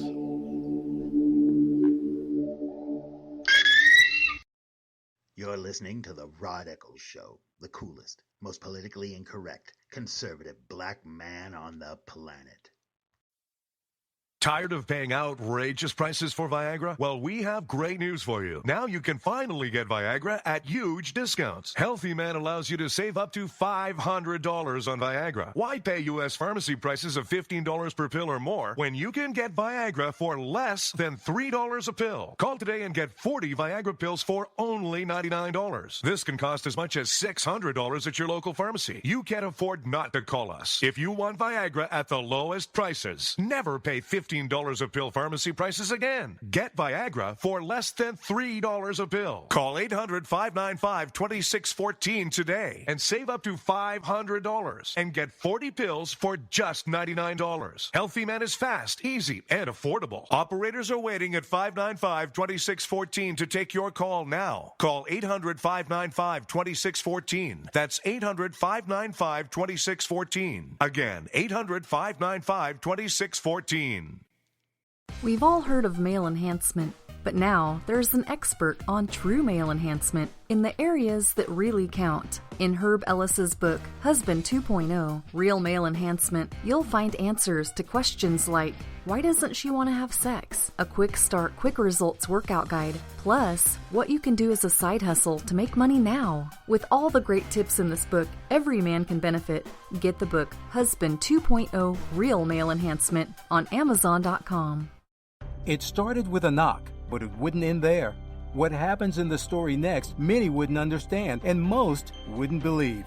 5 + 2 = Perfection by Samuel Rosette Jr. is a must-read. The scriptures within are reminders of the ancient past, and yet intriguingly infuses with texts which stand on the edge of the stage of relevancy. Available online at Westbow Press, Amazon, Books A Million, Barnes & Noble, and SamuelRosetteJr.com. A couple of weeks ago, a long-haired young person came into our bank and said to me, I bet you won't lend me money to buy an electric guitar.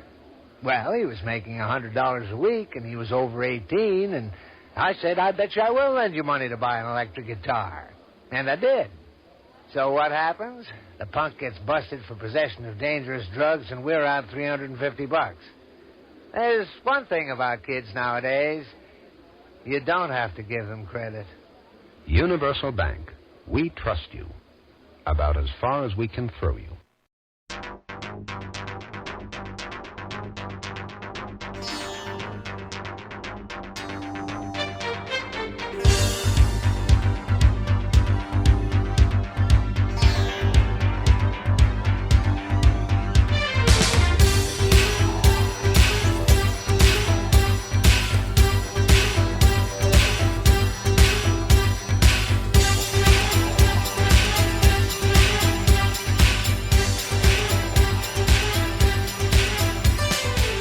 Not all that easy to take care of or to beat out an army that has great vast numbers. Is now even back in the day before we had rifles and cannons and things like that, having a superior number didn't always guarantee victory, did it? History is replete with stunning defeats by armies that were better trained, larger numbers, had better equipment, more advanced equipment, if you will, even swords and shields and armor and that kind of thing, and yet they still lost. Well, because it comes down to mind power. If you got a general that's an idiot, they're going to be defeated every time.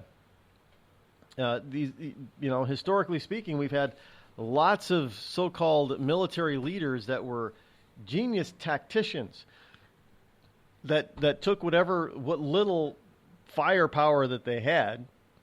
Now, read that as even if it was back in the day where they only had swords and shields.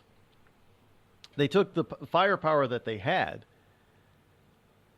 and they used their wits in order to defeat. Well, let's go back to the story of of 300. King Leonidas held off huge army for a while. Because why? Because he was able to funnel that massive army into a narrow gateway. That means that the numbers didn't mean anything. So that's what if you have somebody who knows what they're doing, they can fend off, hold off, and possibly even defeat armies that are vastly superior to them. I can only imagine what they must have been going through at the time and thinking.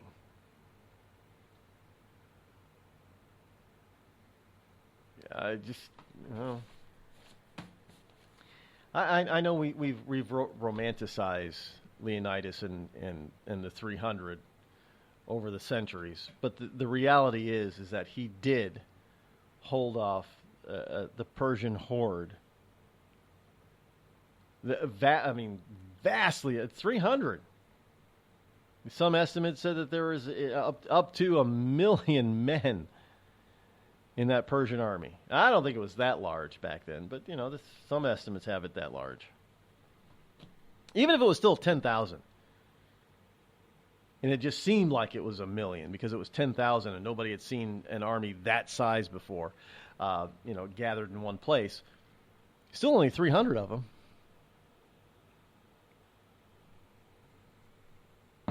So, this is, if you have a smart general, you can defeat. And look, I'm just telling you that I don't believe that the North Korea, now Kim Jong-un, I don't think he's as stupid as people make him out to be. Frankly, I think that boy, the little fat boy up there, is probably smarter than his father and grandfather before him. He may be crazy. He may be evil. But I think he may be smarter. Because he seems to be able to push a hell of a lot farther and a lot faster than either one of them did. Just saying. So we're the ones that had the stupid leaders, and I'm not including Trump in that, but we're the ones that put a stupid, weak, mamby-pamby leader in place for 8 years, And North Korea didn't. Iran didn't. Russia didn't. China didn't. We did. Britain did. France did. Italy did. Germany did.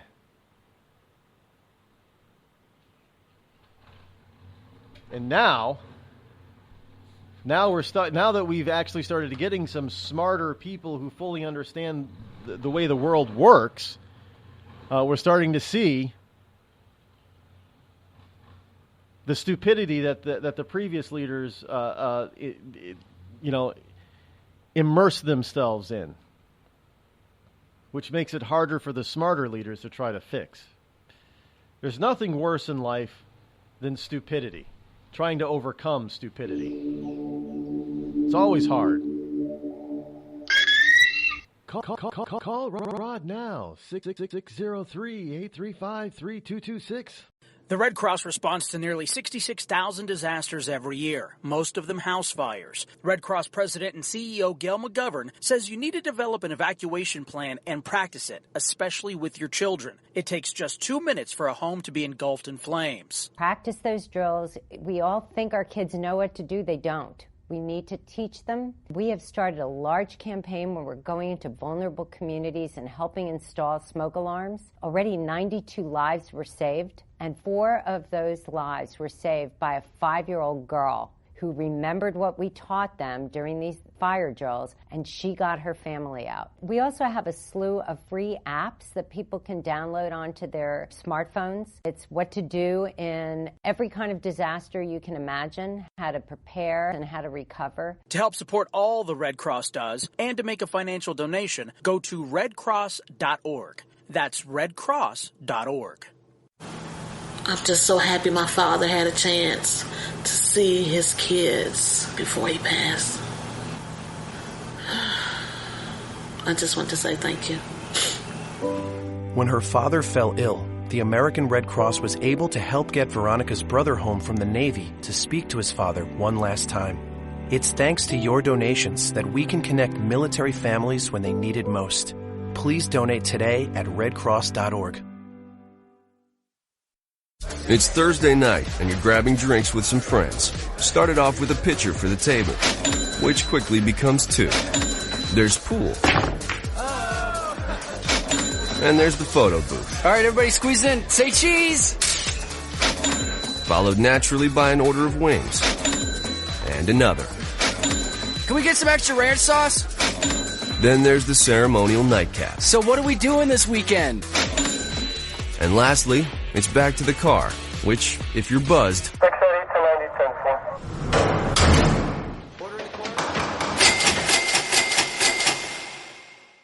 could be the most expensive night of your life. Getting pulled over for buzz driving could cost you around $10,000 in fines, legal fees, and increased insurance rates. Nothing kills a buzz like getting pulled over for buzz driving, because buzz driving is drunk driving. Brought to you by the National Highway Traffic Safety Administration and the Ad Council. Every day, the men and women of the United States Marine Corps demonstrate their commitment to defend the American way of life. Since 1775, we have served our nation as a force in readiness. Get some rear security. From combat operations to humanitarian assistance in every corner of the world. No matter where the mission takes us today, or wherever our country needs us tomorrow, we always remember the land we call home. As Marines, we take a stand for each other, for our nation, for us all. The few, the proud, the Marines.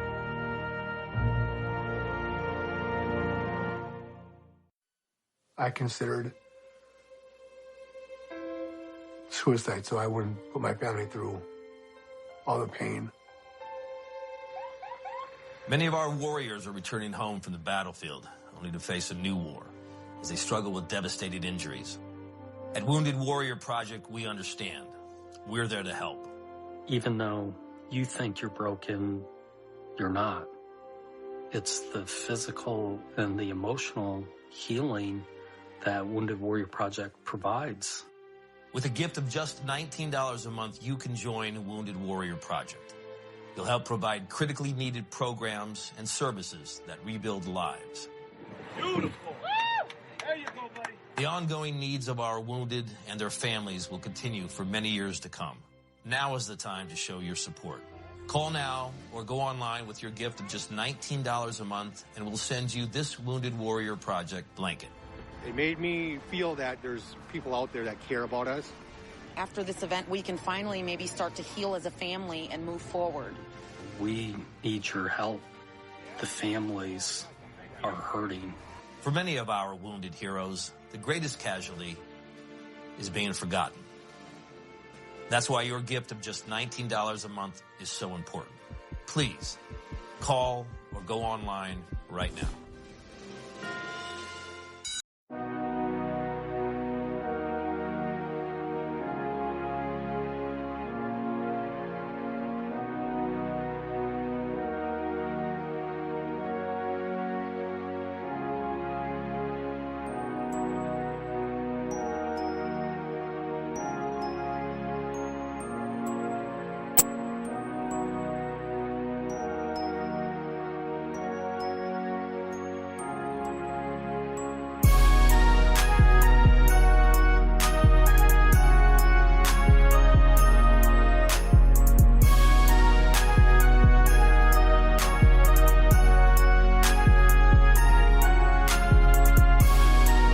(603-835-3226). Welcome back. Hey, this thing with the the Korean Peninsula is, if you actually look at it on a map, the location of the Korean Peninsula and Japan is kind of frightening. Oftentimes you fail to realize that Japan is actually that far north. Really is. I mean, it's kind of north. It's not really in the South Pacific. But with that being said, South Korea is now considering a nuclear arsenal of its own to counter the North. Okay, I don't have a problem with that. I know we don't want, a bunch of nations having a nuclear arsenal, but hey, it's pretty much inevitable once the cat was out of the bag between the USA and Russia or USSR.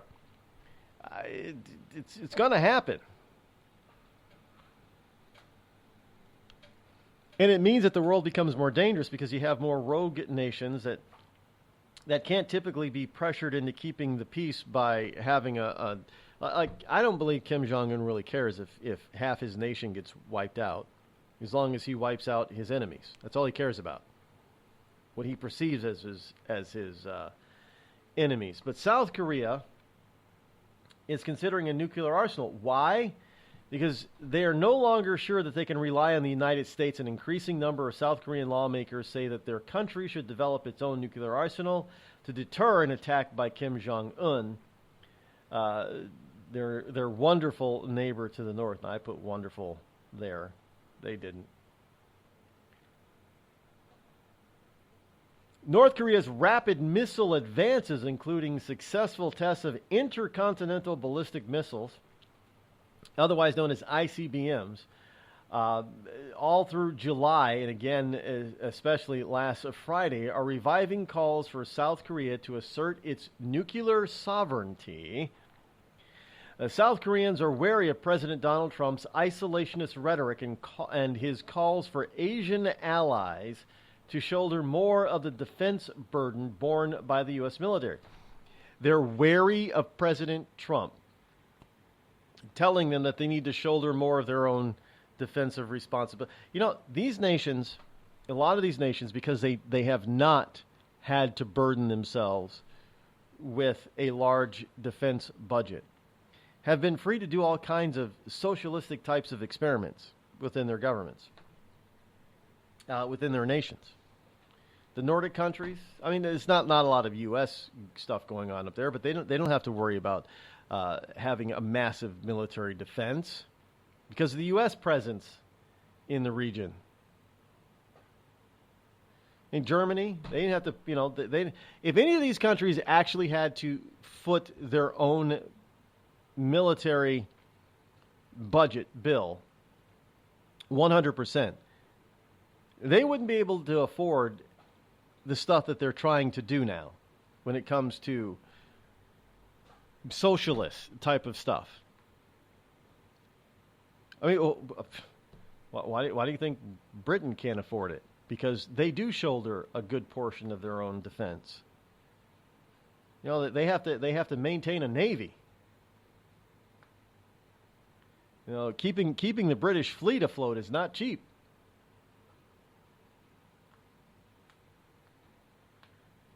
So Trump's America First policy has triggered this kind of public sentiment, said Moon Chung-in.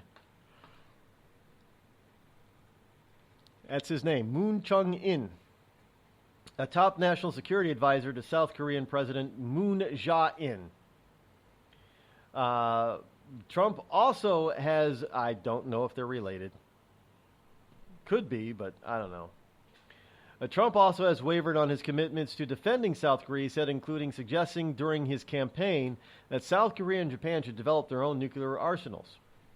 As well, Japan can't.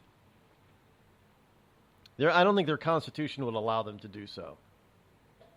Because a nuclear weapon is an offensive weapon, and Japan is stuck having defensive military, which is pretty... Look, just to lighten the mood here a little bit, if you don't have offensive capabilities, that's how Godzilla can ravage your cities every single time, because all you have is defensive, not offensive. There's no way they could go on the offensive to stop Godzilla. Just saying. I know some people are saying he's just talking about something serious with the Korean Peninsula, and then he brings up Godzilla. Who is this guy? Because he can't be serious all the time. You can bring a bit of levity, even to a serious topic, by the way. Now, while President Moon, who is a liberal who took office back in May, does not support calls for South Korea to join the nuclear club, polls show that a majority of South Koreans who even voted for him favor the idea. You see, South Koreans are spoiled. They know they're spoiled to a certain degree. They can look across the border to the north and see that their family members to the north. You remember, this is one country, Korea. It divided into North and South, kind of like North and South Vietnam. But they have relatives in the north. They know that the north is ass backwards, especially compared to the south. They know this. They're not idiots. So they know that they're spoiled when it comes to this kind of thing. Look, now they're exporting. Everybody talks about how America exports its culture, like Hollywood. Anybody notice that Korea is exporting their culture now? I mean, if you ever look at things like, K-pop music for one, it's a bunch of Korean, it's Korean boy bands basically. I'm surprised there are girls in this country that know all the different popular K-pop bands. I have no idea who they are, but some of these girls around here do. And if you look at Netflix and Hulu, there is a plethora of Korean TV shows. I don't know how Korea does it, to tell you the truth, but I mean they got a ton of shows. You could say that Seoul, Korea, is much like Hollywood here in the USA and New York. It's the entertainment capital of Asia. Even Japan doesn't have this type of pop culture influence that Korea has. Who was the guy? Oppum Gangnam Style. I mean, Korean, right? Not Japanese, Korean.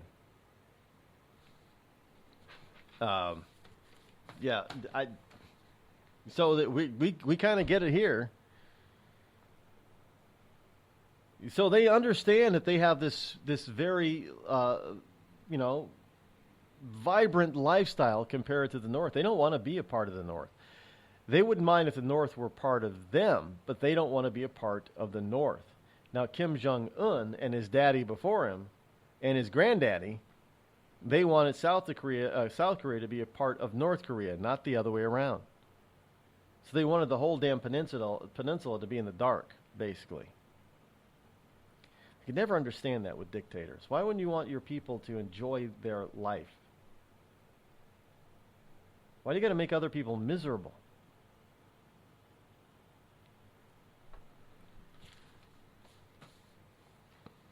I can never understand how it is that somebody feels so much better about themselves by making their own people that they have a lot in common with, feel like ants, small, tiny, miserable. How does that make you happy, making somebody else miserable? I don't get it. But what is happening is that you have a number of countries, partly due to Trump, in a good way, are starting to say, well, you know what, we need to pony up a little bit here, because let's face it, people, if the proverbial shit were to hit the fan, probably a good 90% of our allies, as they stand today, because they have not been forced to take care of themselves, militarily speaking, would be of little to no assistance to the United States in defending them. This is why they need to be able to do this stuff on their own.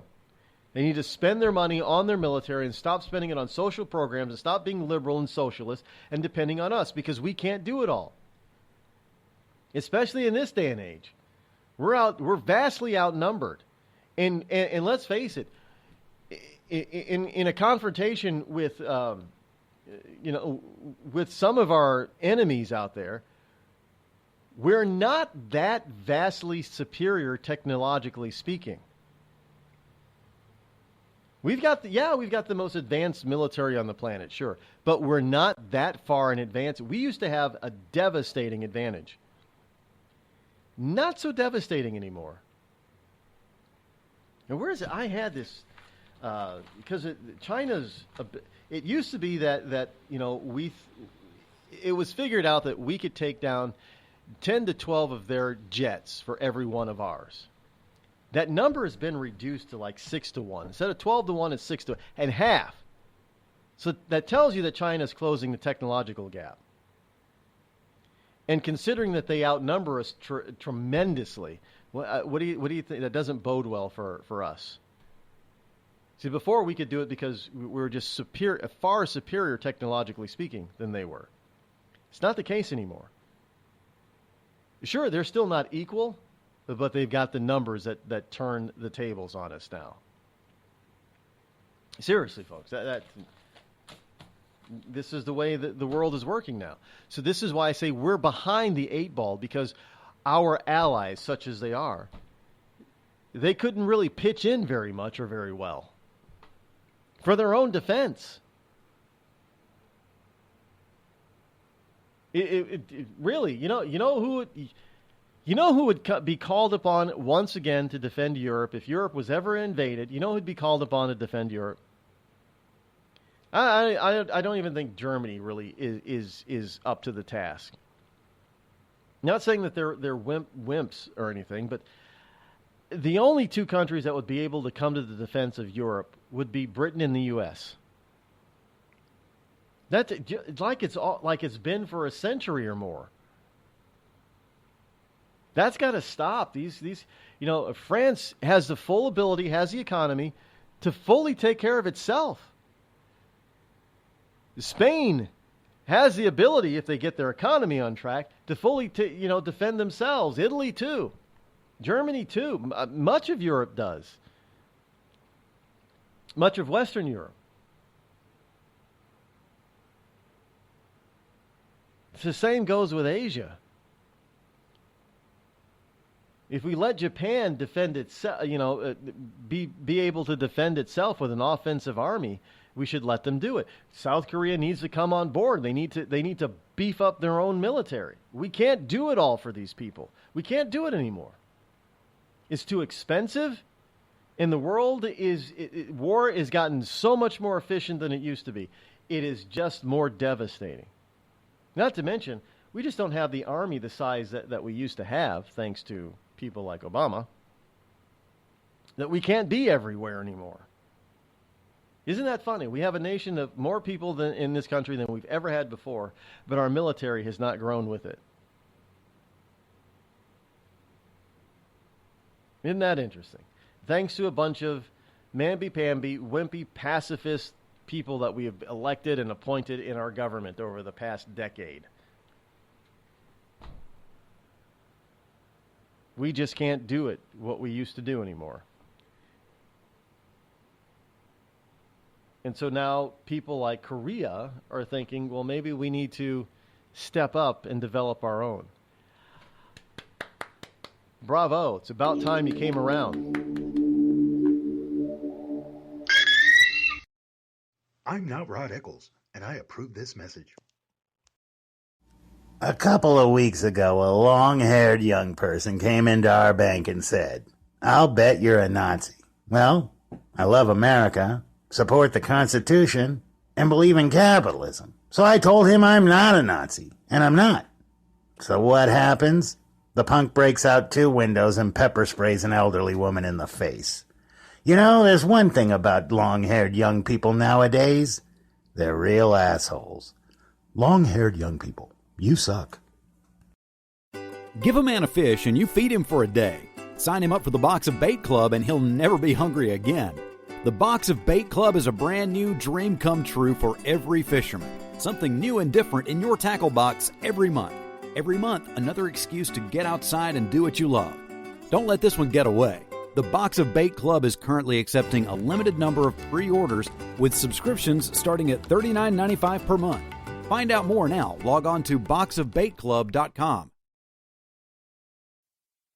Tired of paying outrageous prices for Viagra? Well, we have great news for you. Now you can finally get Viagra at huge discounts. Healthy Man allows you to save up to $500 on Viagra. Why pay U.S. pharmacy prices of $15 per pill or more when you can get Viagra for less than $3 a pill? Call today and get 40 Viagra pills for only $99. This can cost as much as $600 at your local pharmacy. You can't afford not to call us. If you want Viagra at the lowest prices, never pay $15 a pill pharmacy prices again. Get Viagra for less than $3 a pill. Call 800-595-2614 today and save up to $500 and get 40 pills for just $99. Healthy Man is fast, easy, and affordable. Operators are waiting at 595-2614 to take your call now. Call 800-595-2614. That's 800-595-2614. Again, 800-595-2614.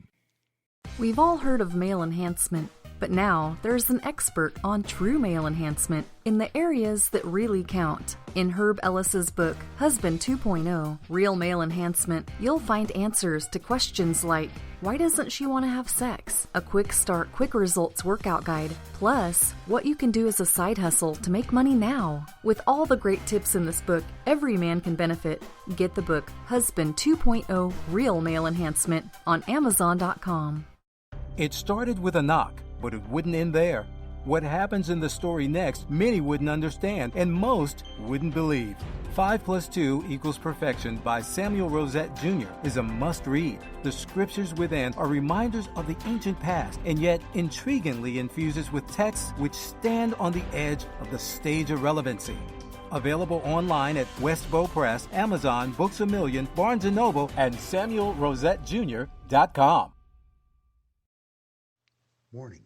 Listening to the Rod Eccles Show by the Idiot Left may cause outrage, fear, a need for safety pins and/or spaces. If you experience any of these symptoms or are allergic to truth, tune in and learn something.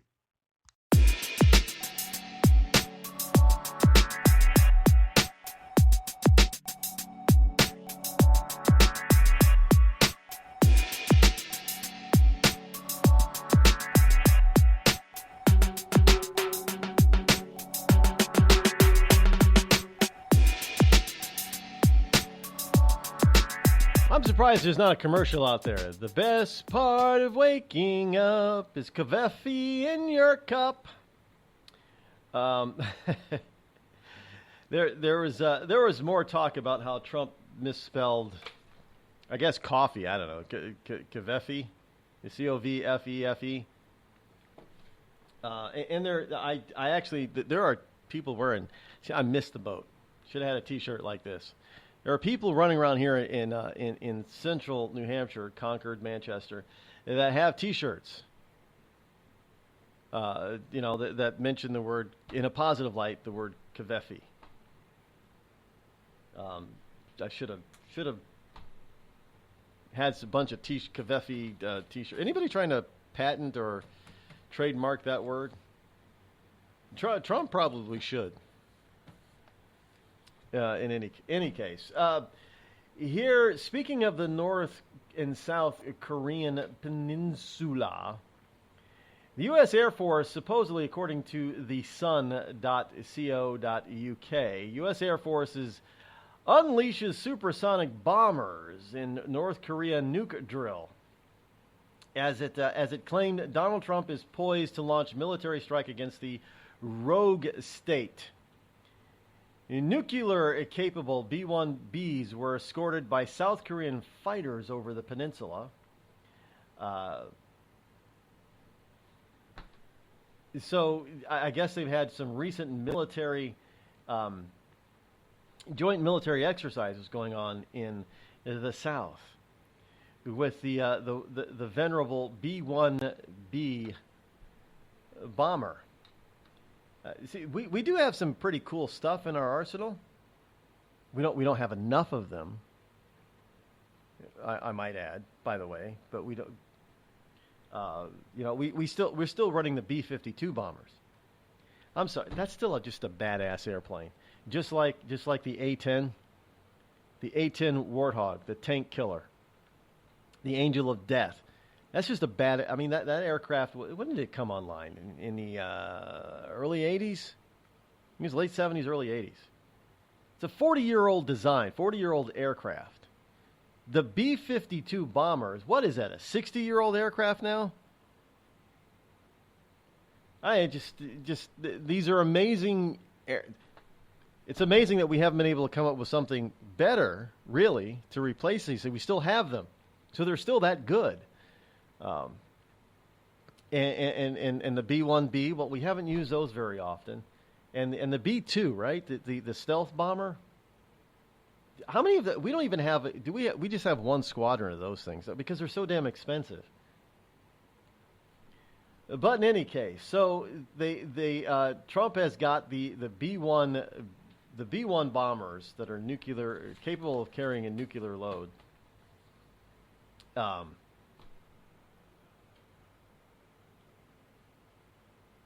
Senior military sources in Washington have reportedly claimed Pentagon officials have laid out plans to obliterate a nuclear weapons facility operating deep within a mountain range inside of North Korea. B-1B bombers have been deployed to the Korean peninsula and are now involved in joint exercises to take out and attack certain targets within North Korea. Well, that's a good thing. I don't, it's just. I personally happen, one of my favorite aircraft out there, just putting it out there. One of my favorite airplanes I've always liked the F-106 Delta Dart. It was a small Delta Wing fighter, interceptor fighter. But I've always had a special place in my heart for that aircraft. But the A-10, I've got to see those things up close. I got to put my hand on that gun, that 50 cal, that massive gun on its nose. It is it's a flying tank.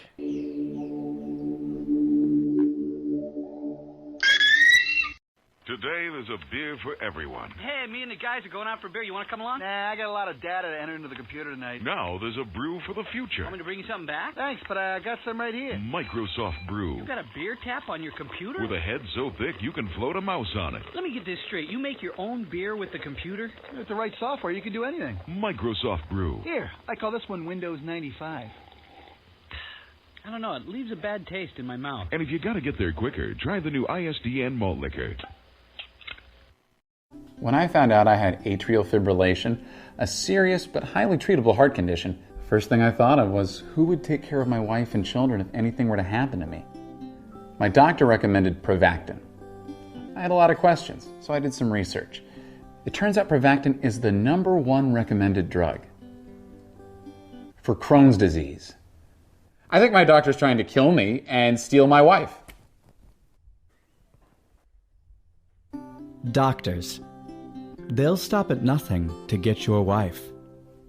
The Red Cross responds to nearly 66,000 disasters every year, most of them house fires. Red Cross President and CEO Gail McGovern says you need to develop an evacuation plan and practice it, especially with your children. It takes just 2 minutes for a home to be engulfed in flames. Practice those drills. We all think our kids know what to do. They don't. We need to teach them. We have started a large campaign where we're going into vulnerable communities and helping install smoke alarms. Already 92 lives were saved, and 4 of those lives were saved by a 5-year-old girl who remembered what we taught them during these fire drills, and she got her family out. We also have a slew of free apps that people can download onto their smartphones. It's what to do in every kind of disaster you can imagine, how to prepare and how to recover. To help support all the Red Cross does and to make a financial donation, go to redcross.org. That's redcross.org.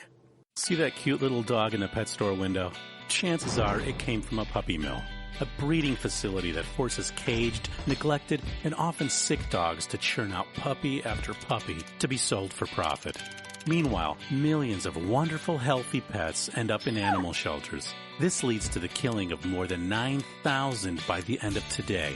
But with one simple choice, you can help.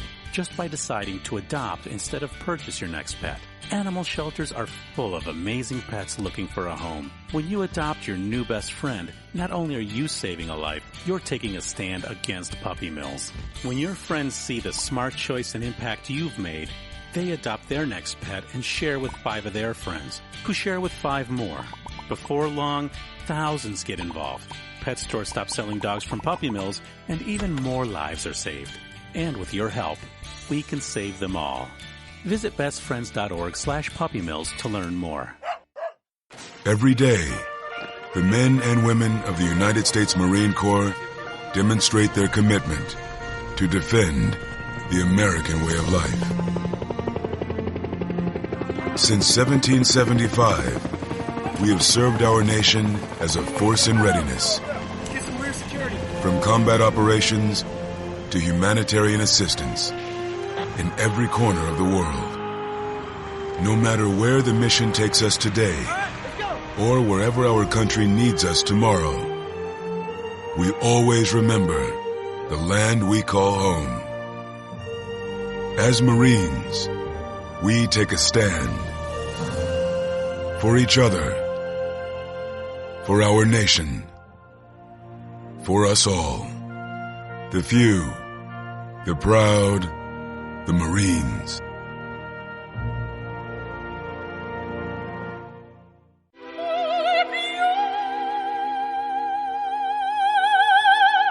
The human voice. It can be sweet as music, powerful as thunder, And so, my fellow Americans, cheerful as laughter. But for millions of people, it can also be a sign of COPD. This serious lung disease can make it so hard to breathe, you often can't catch a breath or finish a sentence, let alone carry a tune. And many who have COPD don't even know it. That's where your voice comes in. If you think you or a loved one have symptoms, talk with a healthcare provider. Early diagnosis can mean better treatments and quality of life. Join us in raising our voices for the millions with COPD who can't. Learn more, breathe better, at nih.gov.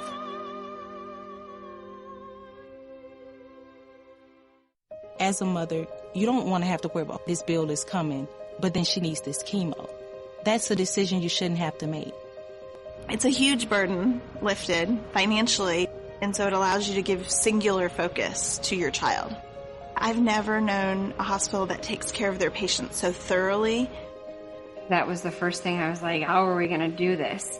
When they told us that we didn't have to pay a single bill, I was like, wow. They pretty much have saved us. It's like the world has been lifted off of your shoulders, and now your focus is supporting this child. There is not another hospital like St. Jude. The patient care is unmatchable.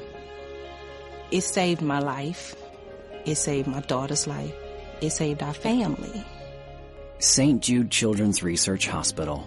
Finding cures, saving children. Learn more at stjude.org. On the battlefield, there's a saying America's military men and women live by. Never leave a fallen warrior behind. Ever. Off the battlefield, Wounded Warrior Project operates with the same goal. We leave no warrior behind. Wounded Warrior Project is a non-profit organization created to help our men and women returning home with the scars of war. Whether those scars are physical or mental, we're here to make sure that they heal. And whether it's helping those with post-traumatic stress disorder live a normal life again, or giving much-needed support to injured warriors in veterans' hospitals. Because no one deserves our help more than the men and women who risk their lives to keep us safe. Wounded Warrior Project. We never leave a fallen warrior behind. Ever. Learn more about what we do at woundedwarriorproject.org. Zinc Media. Feel the power of knowledge.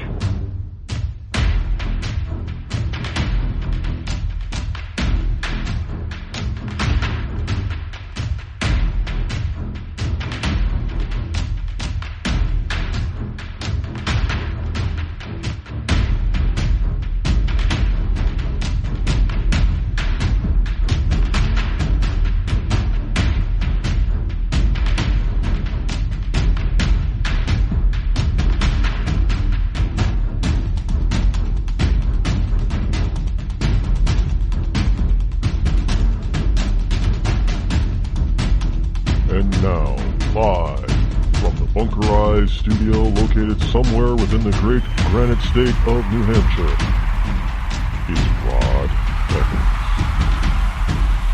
Yes, indeed. Hour number 3 here on the Rod Eccles Show. Here it is, August number 1 in the year of our Lord 2017. Welcome back to all of you lovely liberty lovers and ecclesiastites all across the globe. 603-835-3226 is the call-in number.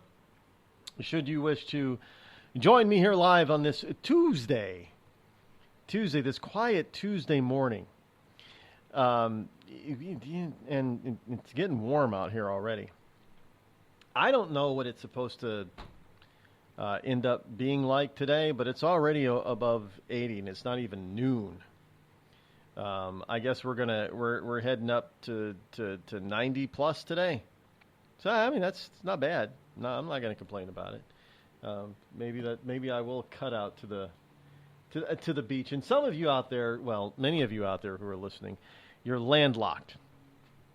All you have is river or lake beaches. You don't know what it's like to be able just to go to the ocean. It's a lot of fun. The salt air is a different scent, and it's supposed to be, taking a dip into the ocean is supposed to be good for your skin and your hair. So you have so you end up people with beautiful hair around here have. There's also this. Where did I see? I saw it on the show. If it was in Marshall's, then I guess it didn't do very well. But it had an original price tag of $39.95 on it. It was like this. It was this hairspray. You know what the hairspray was? It was just salt water. Yeah, it had a few other, like vitamin E or something in there too, but it was just basically salt water. It was The original on the can, it was originally $39.95, but I think it was in Marshalls, and they had it on. You could buy it for like $6 or $7, something stupid like that. So evidently, it didn't sell that well. I guess you can't trick people into buying everything, huh? Yeah, people are. I make my own I can go to the ocean myself and get some seawater and spray it in my hair if it's supposed to be that good for my hair. Evidently, anybody ever notice also all those wonderful cosmetics? What used to be the big thing?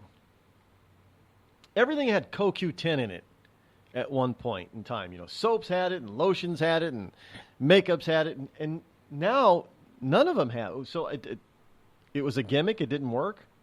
Is that the whole? Is that why it doesn't exist anymore? This CoQ10 thing. We always find, the human growth hormone thing. I guess it doesn't really keep people young as they claimed it would. So I guess I saved myself a whole bunch of money by not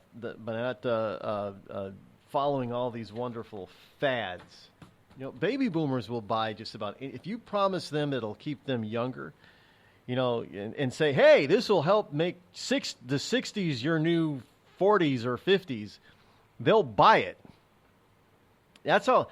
This is the Peter Pan syndrome began in the baby boomers, which is why it is so prevalent in millennials. Millennials don't want to grow up. They don't.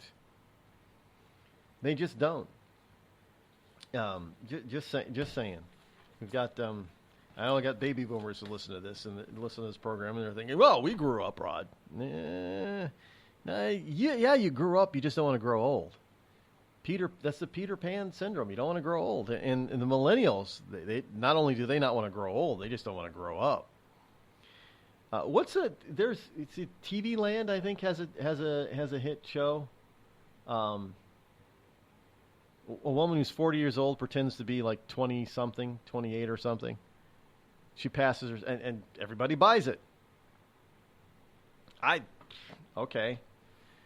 Good for her. But I'm not sure I don't think I'd be able to fit in being not that I could pass for a 28-year-old, but I don't think I'd be able to fit in. Being that much, trying to pretend to be that much, 14, 15 years younger than you actually are. I don't think I could fit in. I don't have anything in common with them. I would definitely stick out like a sore thumb. Any case, speaking of sticking out like a sore thumb, well, I guess there could be other words used for this one. The world's first sex robot brothel is in talks to make revolutionary business global. Would this be legal? I mean, the whole sex for money thing, but it's not another human being. It's a robot. It's a doll, a life-size doll. Would that be legal here? Well, the world's first sex robot brothel where men's fantasies become reality notice it's men. It's not well. There doesn't seem to be any. I suppose there could be a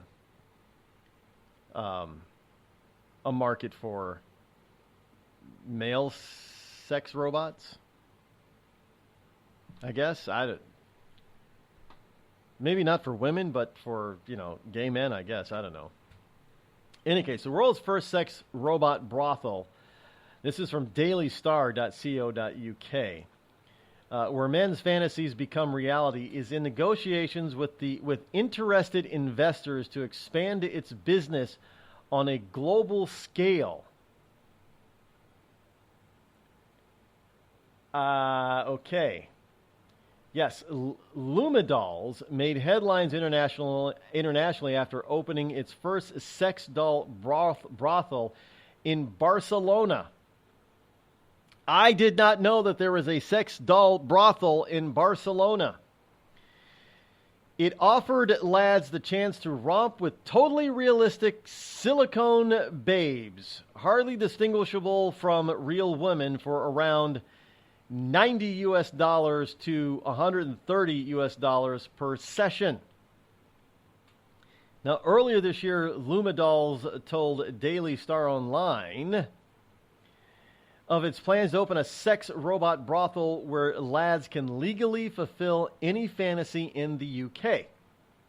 Its plans of expansion emerged after experts revealed how erotic cyborgs would one day revolutionize red light districts. Now, so now they're trying to make, use technology to put hookers out of business.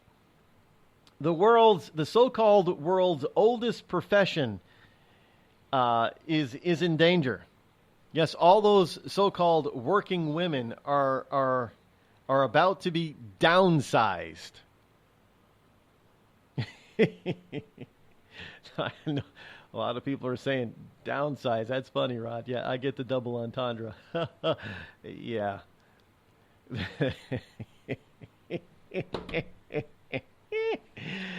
It plans now. Lumidolls is attempting to blaze a trail for the sex doll prostitution industry on the world stage as the UK battles with its own child sex doll plague. What?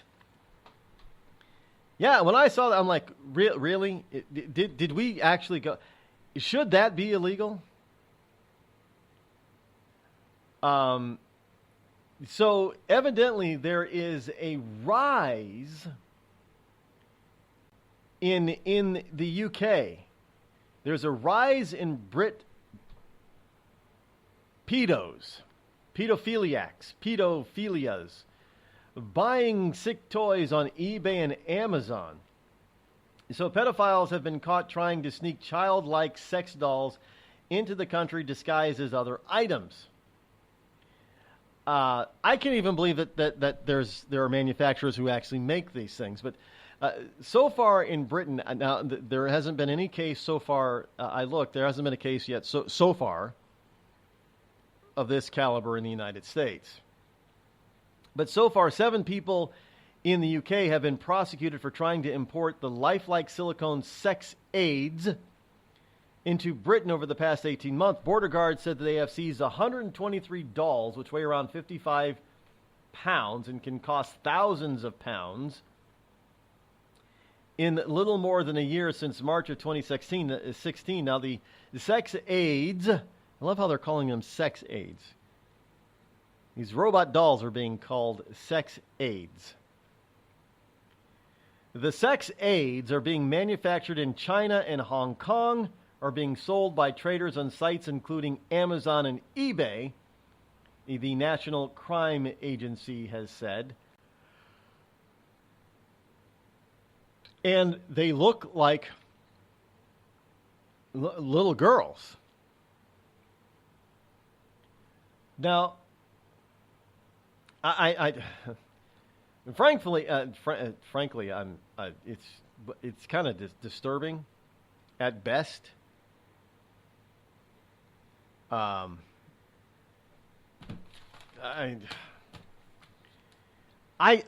brought this up not too long ago. I asked this very question. Well, what happens if we start making? I didn't know at the time that they were making these things. What happens if we turn these so-called sex aid fantasy dolls into children? Is it going to proliferate and embolden pedophiles? Would pedophiles be legally allowed to have them? Would we allow them to be imported or manufactured in this country or anywhere? Well, lo and behold, it looks like, China and Hong Kong is doing just that. It wasn't that long ago we were just talking about that they were developing and experimenting these things, and we've gone from, in 6 months, we've gone from talking about them being in development to there actually being brothels in Europe made up of these things, as well as the UK fighting a new import crime, a new kind of sex trafficking, basically. This is good. suppose if it's a robot and it's not an actual human being, it means that a lot of these people who are now sex slaves will be freed. I guess. I don't know. I'm at a loss with this one, folks. This is sick. In my book, this is sick. And I'm not just talking about the pedophilia dolls. That's over the top. Because it's bad enough if you have people who have this illness in their mind that think children are sexy and need to be little, playthings that you can sexually exploit. The problem is that you have somebody somewhere on this planet who thinks that it is quite okay to manufacture an actual doll or robot that looks like children, so adult men and women can play with them sexually. That is just beyond sick.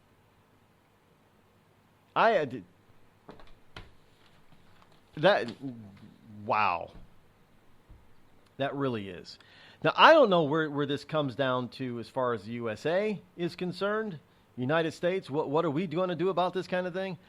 I hope we put the smackdown and lockdown on this. Well, I'm sure you're probably going to have some psychoanalyst, psychotherapist, psychologist, psychiatrist that says, you know what?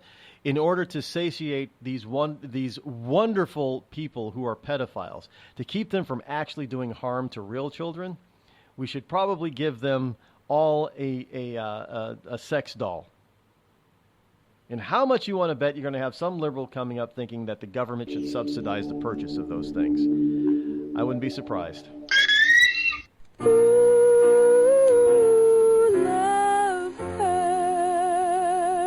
Yes, love hurts. It can hurt emotionally, but more important, it can also hurt you physically. It can hurt you in a way which nobody who owns a hot tub and lives in California can afford to be unaware of. Yes, I'm talking about California hot tub rectal gonorrhea. This painful, incurable disease can make an enjoyable soak in a hot tub with family, friends, and dog into a literally unforgettable experience.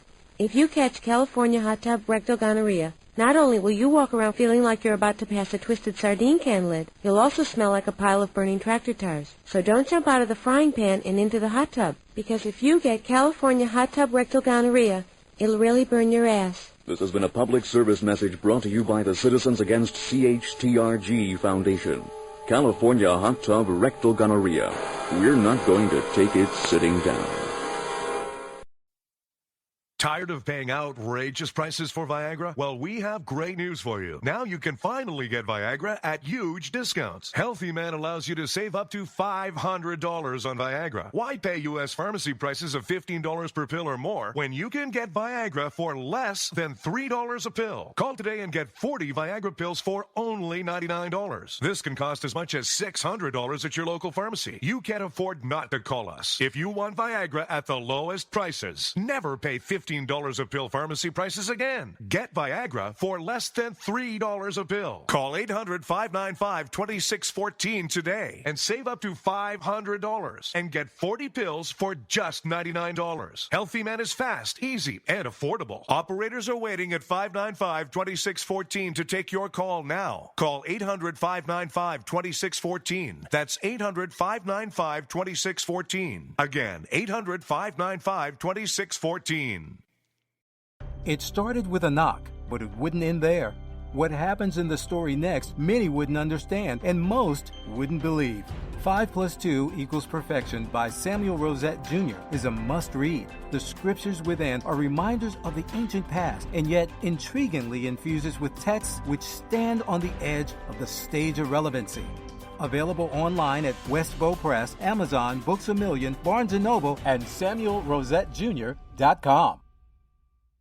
We've all heard of male enhancement, but now there's an expert on true male enhancement in the areas that really count. In Herb Ellis's book, Husband 2.0, Real Male Enhancement, you'll find answers to questions like, why doesn't she want to have sex? A quick start, quick results workout guide, plus what you can do as a side hustle to make money now. With all the great tips in this book, every man can benefit. Get the book, Husband 2.0, Real Male Enhancement, on Amazon.com.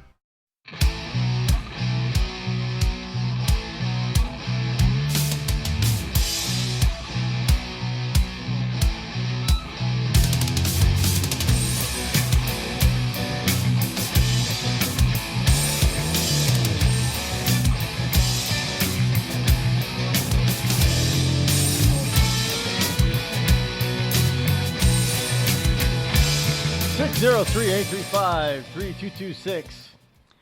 Got a story here that I had yesterday that I thought would be kind of interesting. If you're wondering, if you haven't been feeling your best lately, get headaches or what have you, low energy LED light bulbs could be giving us all headaches because they flicker too much. So say, I didn't know that LED lights flickered, but evidently they do. Professor Arnold Wilkins, a professor of psychology at the University of Essex, said the flickering of the unpopular lights is stronger than traditional bulbs. Fluorescent lights, such as those in offices, dim by around 35% with every flicker. Okay, did not notice that either. Energy-saving light bulbs could be giving us all headaches as they flicker too much. LED light bulbs can bring on feelings of dizziness and pain within just 20 minutes of switching them on.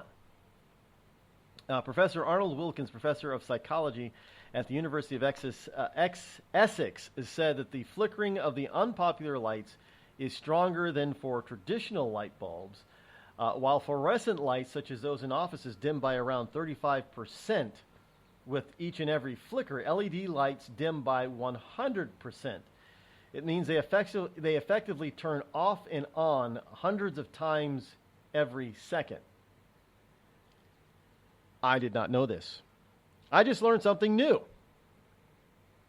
I learned something new this morning.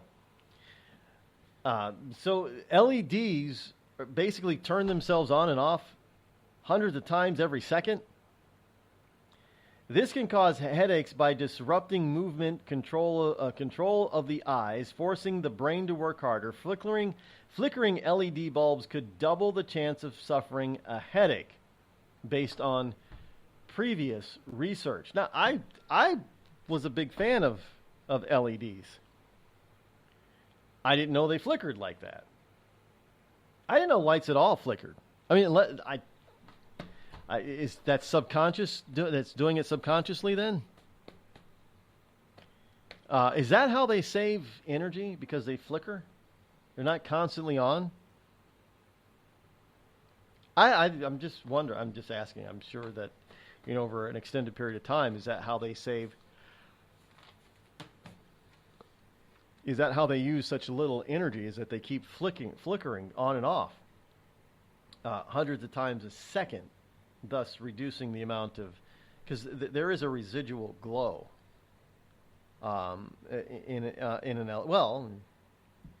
just about every kind of bulb that we utilize today has even incandescence. When you turn it off, there is a residual glow that's there until it cools off and turns off. It completely turns off. So is that how these things work? Is that they utilize that residual glow? And so they're more computerized, I guess, with their computer chips, so it's more controlled. So it turns the electricity on and off to the bulb, but because we don't really notice it, I guess, consciously, because there's a residual glow there. But obviously, subconsciously, we pick it up because it bothers the hell out of us, I guess.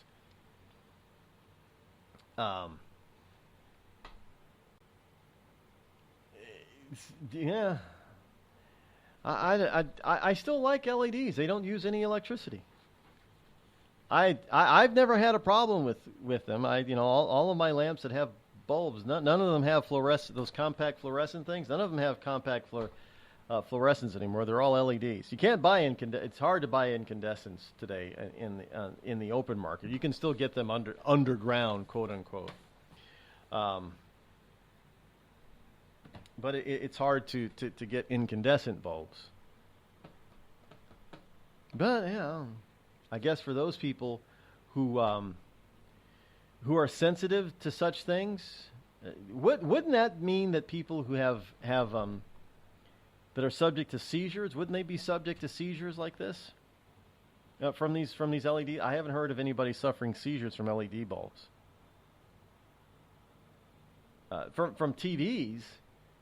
Yeah, certain programs on TVs, yes. Certain video games, yes. But just the lights themselves? Haven't heard of that. I guess we will have to, I'm sure at some point that the science the technology behind these light bulbs will get even better, and at some point someday we'll probably even replace LEDs. But notice that you can't go back to an incandescent because Congress has taken that right away from you. You can no longer legally buy most incandescent light bulbs on the legal open market. Is that kind of socialism or communism? Yeah, I think it is.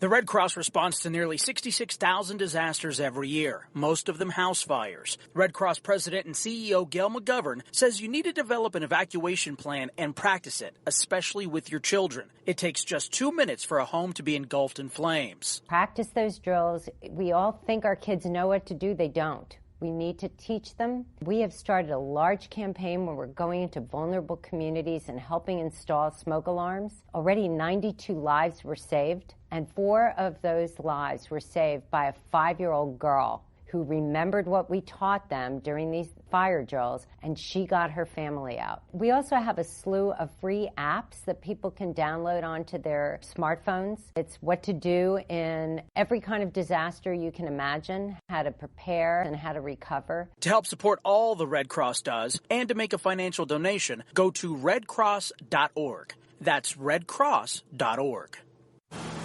I'm just so happy my father had a chance to see his kids before he passed. I just want to say thank you. When her father fell ill, the American Red Cross was able to help get Veronica's brother home from the Navy to speak to his father one last time. It's thanks to your donations that we can connect military families when they need it most. Please donate today at redcross.org. It's Thursday night, and you're grabbing drinks with some friends. Started off with a pitcher for the table, which quickly becomes 2. There's pool. And there's the photo booth. All right, everybody squeeze in. Say cheese! Followed naturally by an order of wings. And another. Can we get some extra ranch sauce? Then there's the ceremonial nightcap. So what are we doing this weekend? And lastly, it's back to the car, which, if you're buzzed,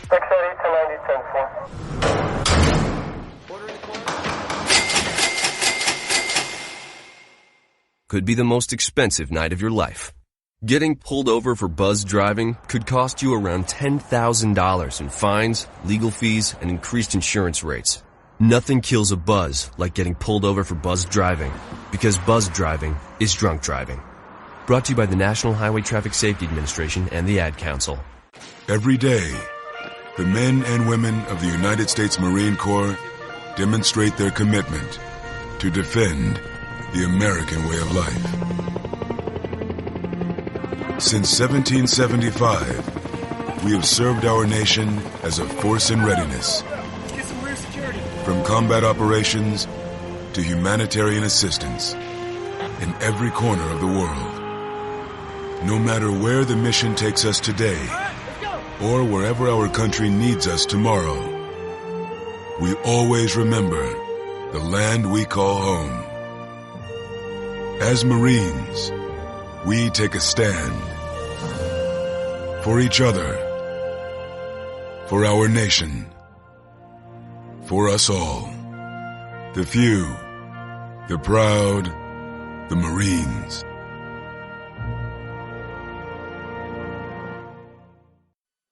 I considered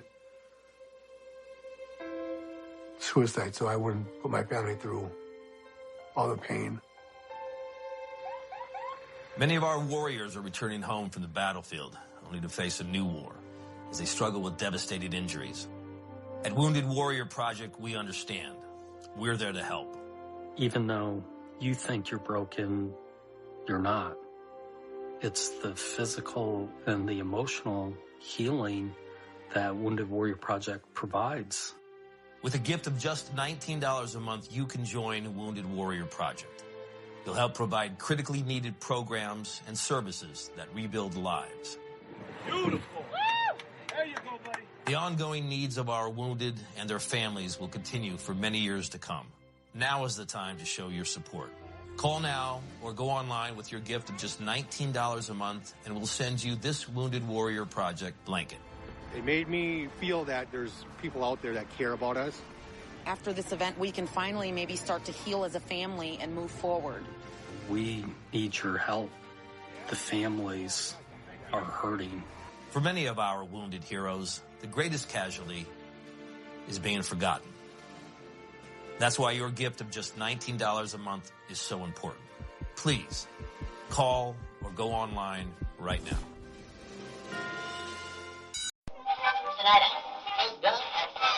This is Free America broadcasting on the Rod Eccles Show with a message to all patriots trapped behind the lines in California, New York, Boston, and Chicago. Don't give up, true lovers of America. Even as we speak, moves are being made to drive the invaders back to the land from which they came. Defeat the would-be dictators and lift the chains of tyranny from around your neck. Stay strong. Stay brave. You're not forgotten, and you're not alone. Until next time, patriots, this is Free America signing out. Bring the rain.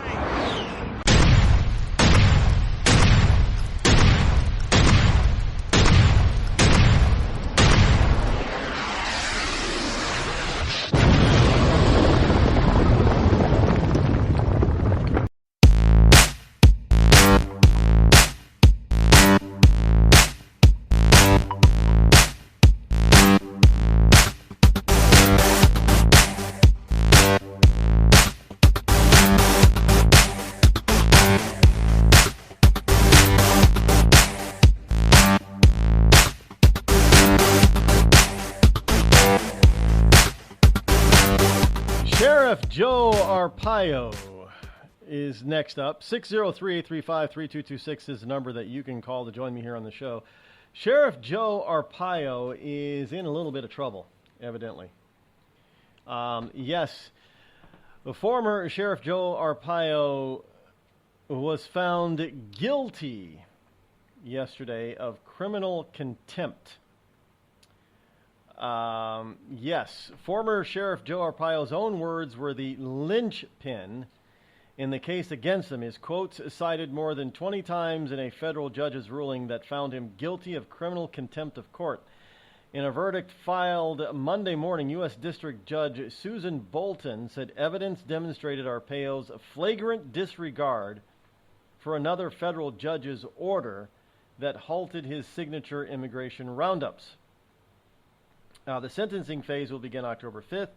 Arpaio, who's 85 years old, faces up to 6 months in confinement, a sentence equivalent to that of a misdemeanor.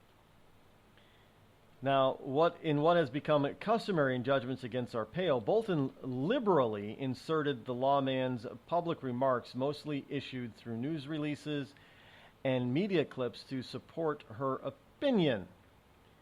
A credible testimony shows that the defendant knew of the order and that the order meant what the order meant in regards to the Maricopa County Sheriff's Office policy of detaining persons who did not have state charges for turnover to ICE for civil immigration violations.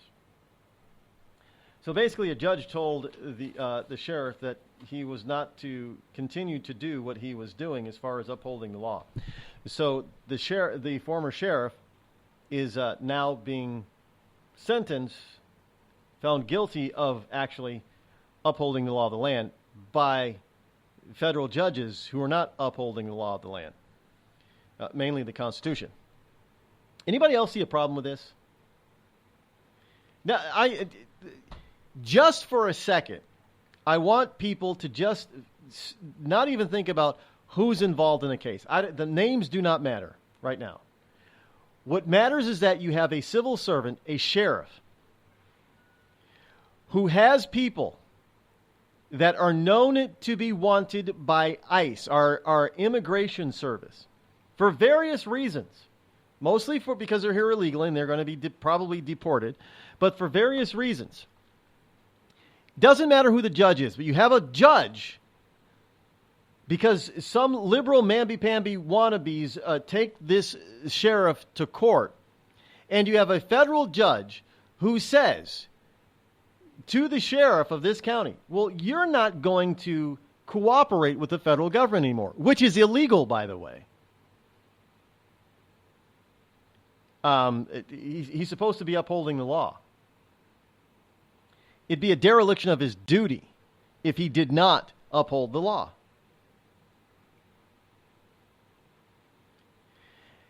And so now you have a judge who is actually telling the sheriff to break the law by not doing his job. And now you have another judge saying, well, you knew what you were doing, sheriff, so you should have followed the orders of the judge. As if the judge is the be-all, end-all. See, in this country, judges are not the end-all, be-all, final arbiter, final word of the law. They're not. It was never intended. Look at the Constitution. It was never intended to be that way.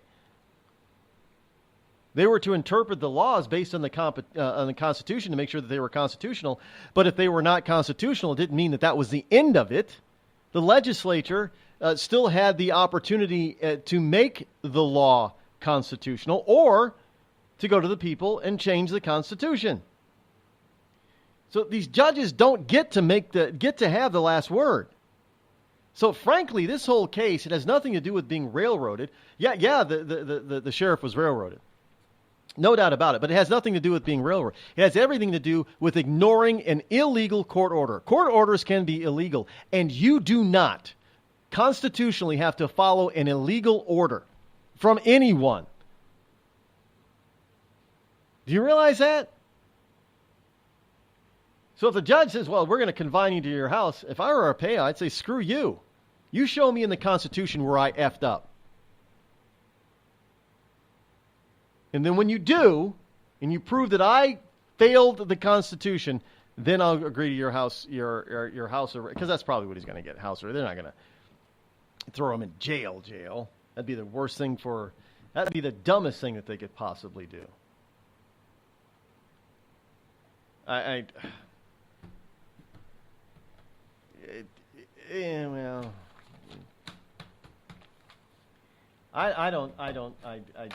this whole, when it comes to this illegal immigrant thing, there is a reason that we call them illegal, because they broke a law. And every time somebody, tells me, well, they didn't break any laws. Hold on. Yes, they did. They broke the law when they entered this country illegally. They did not go through their proper channels to get here. They're criminals. Plain as, if you are a criminal for not putting on your seatbelt, do you realize that a lot of people in this country get a bigger fine for not wearing their seatbelt than illegals get for crossing our border illegally? Think about that for a second. You're more of a criminal for not wearing your seatbelt in 59 states. I know that here in New Hampshire, if you're over 18, there is no mandatory seatbelt law. I think we're the only state in the union that has a non-mandatory. I don't know about Puerto Rico, but Puerto Rico's not a state yet. There's no mandatory seatbelt law. But in 49, did I say 59 states? Oh, geez, I'm sounding like Obama. But in 49 of the 50 states, you are a bigger criminal for not putting on your seatbelt than illegal immigrants are, according to the left. I mean, think about that for a second. Let that sink in. You don't put on your seatbelt, or the new thing is not seatbelt wearing. Now the new thing is texting and driving. Using your cell phone while driving. Oh my God, you are such a criminal if you do not do hands-free. Use your cell phone hands-free while you're driving. Here in my state, as unbelievable as it may sound, you're not allowed to really touch your phone at all while you're driving, even at a stoplight. You're not allowed to use it. It has to be everything has to be hands-free. And I think that the ticket fine is $125 for first. So if you're at a stop sign, and they've done this to people, they've goaded people to do this. You're at a stoplight. You're stopped, not moving. You pick up that cell phone and use it to take a picture or something. you will get a $125 ticket. That's how stupid the law is here in this state. That makes you a bigger criminal than coming here illegally. I just saying.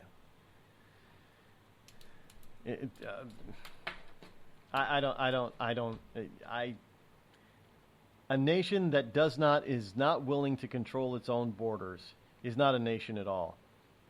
And if you think that by letting these people in, because somehow they deserve it, that you're going to preserve your own culture, you're going to be pushed aside within a generation or two, and that's going to be the end of you. Because let's face it, these people who come across illegally now, they do not care about the American culture. They do not care about contributing. All they care about is taking and getting what they can get out of it. And when they destroyed us and made them just like the country that they fled, they will move on to the next country. They're already trying to move into Canada. Now Canadians are starting to feel it. Now they know what we were talking about, and they don't like it. Well, hey, you guys up north of the border, you elected that Trudeau chap, so you got, like we elected Obama, you elected Trudeau, so you're going to have to live with it. Australia. The Australian Weather Bureau has been caught tampering with climate data numbers. Oh, yeah, they were caught, man. They were caught fudging the numbers. Oh, yeah. Australian scientists at the Bureau of Meteorology, or otherwise known as BOM, B-O-M, ordered a review of temperature recording instruments after the government agency was caught tampering with temperature logs in several locations. Again, this is stuff you just can't make up, folks. Cannot make this crap up. Agency officials admit that the problem with instruments recording low temperatures likely happened in several locations throughout Australia, but they refuse to admit to manipulating temperature readings. The bomb located missing logs in Goulburn and the Snow Mountains, both of which are in New South Wales. Meteorologist Lance Pidgeon, yes, his last name is actually Pidgeon, P-I-D-G-E-O-N, watched the 13-degree Fahrenheit Goulburn recording from July 2nd disappear from the Bureau's website. The temperature readings fluctuated briefly and then disappeared from the government's website. The temperature dropped to minus 13 degrees Fahrenheit, stayed there for some time, and then it changed to minus 10.4, or just 14 degrees Fahrenheit, and then it disappeared. Pidgeon said, adding that he notified scientist Jennifer Marohasy, M-A-R-O-H-A-S-Y, about the problem, who then brought the readings to the attention of the Bureau. The Bureau would later restore the original 13 degrees Fahrenheit reading after a brief question and answer session. So why are they doing that? Well, because if the temperatures are actually, if they're actually colder than they want them to be, that means there's no global warming. So they have to, quote unquote, adjust for anomalies in the temperature reading. And so they can get the proper reading, and thus they can diagnose the problem as being man-made climate change or man-made global warming. It's the warmest it's ever been in New South Wales on Goulburn. The average temp was 10.4 degrees centigrade. You might think that a degree is that big of a deal. From 13 to 4. It is. When you're trying to put together weather patterns and climatology climate patterns, a degree is a huge deal. Now, remember, they keep telling us that the planet's temperature by the year 2100 is going to be permanently raised by 1 to 2 degrees. Well, how do you get to 1 to 2 degrees planet-wide? You've got to start raising the temperatures in local areas like Goulburn, Australia. That's why it's a big deal, even 1 degree. These people are fudging numbers left and right all over the place. It's amazing that they're getting away with it as much as it's very amazing that they're getting away with. We know this stuff, that they're fudging it. We know that they're fudging, faking numbers, changing numbers, readjusting numbers to fit their canon, if you will. And yet we know this, and nobody really does or says anything about it. Well, evidently in Australia they did. They changed it back to the original temperatures. Will that do any good? I doubt it. Wonder how much more they fudged. What if I told you that you could lose weight simply by drinking coffee? Change your coffee, change your life. Our gourmet estate-grown coffee is infused with powerful herbs that help you melt fat and keep you from feeling hungry for 6+ hours. Get results or your money back. Order yours today at skinnycoffeeshop.com. That's skinnycoffeeshop.com. Tea and water also available. skinnycoffeeshop.com. Have a legal problem and need some serious legal advice? Then you're listening to the wrong podcast. Any facts we say here are probably wrong, and any analysis of the law should not be followed. There you go. Reasonable men are here to take a twisted look at the law. Stack your hayride. Learn in hand. Best name in law school. Check us out on iTunes, reasonablemen.com, or on your favorite podcast app. Reasonable men are back. Tired of paying outrageous prices for Viagra? Well, we have great news for you. Now you can finally get Viagra at huge discounts. Healthy Man allows you to save up to $500 on Viagra. Why pay U.S. pharmacy prices of $15 per pill or more when you can get Viagra for less than $3 a pill? Call today and get 40 Viagra pills for only $99. This can cost as much as $600 at your local pharmacy. You can't afford not to call us. If you want Viagra at the lowest prices, never pay $15 a pill pharmacy prices again. Get Viagra for less than $3 a pill. Call 800-595-2614 today and save up to $500 and get 40 pills for just $99. Healthy Man is fast, easy, and affordable. Operators are waiting at 595-2614 to take your call now. Call 800-595-2614. That's 800-595-2614. Again, 800-595-2614. We've all heard of male enhancement, but now there's an expert on true male enhancement in the areas that really count. In Herb Ellis's book, Husband 2.0, Real Male Enhancement, you'll find answers to questions like, why doesn't she want to have sex? A quick start, quick results workout guide, plus what you can do as a side hustle to make money now. With all the great tips in this book, every man can benefit. Get the book, Husband 2.0, Real Male Enhancement, on Amazon.com. It started with a knock, but it wouldn't end there. What happens in the story next, many wouldn't understand, and most wouldn't believe. 5 + 2 = Perfection by Samuel Rosette Jr. is a must-read. The scriptures within are reminders of the ancient past, and yet intriguingly infuses with texts which stand on the edge of the stage of relevancy. Available online at Westbow Press, Amazon, Books A Million, Barnes & Noble, and SamuelRosetteJr.com.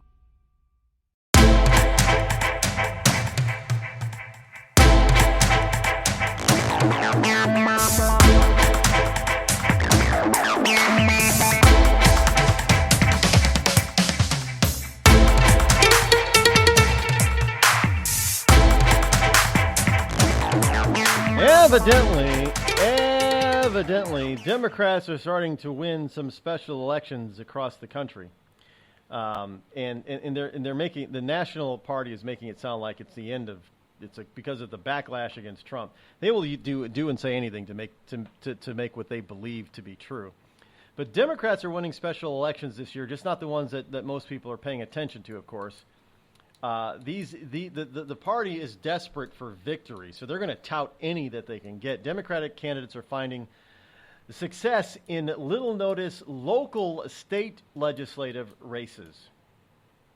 They won 4 seats previously under Republican control, and some of them in battleground districts that split evenly between Trump and Clinton. So those are, this is, out in the states, we're seeing an incredible overperformance at the state legislative level, said Jessica Post, the executive director of the Democratic Legislative Campaign Committee. Just overperformance.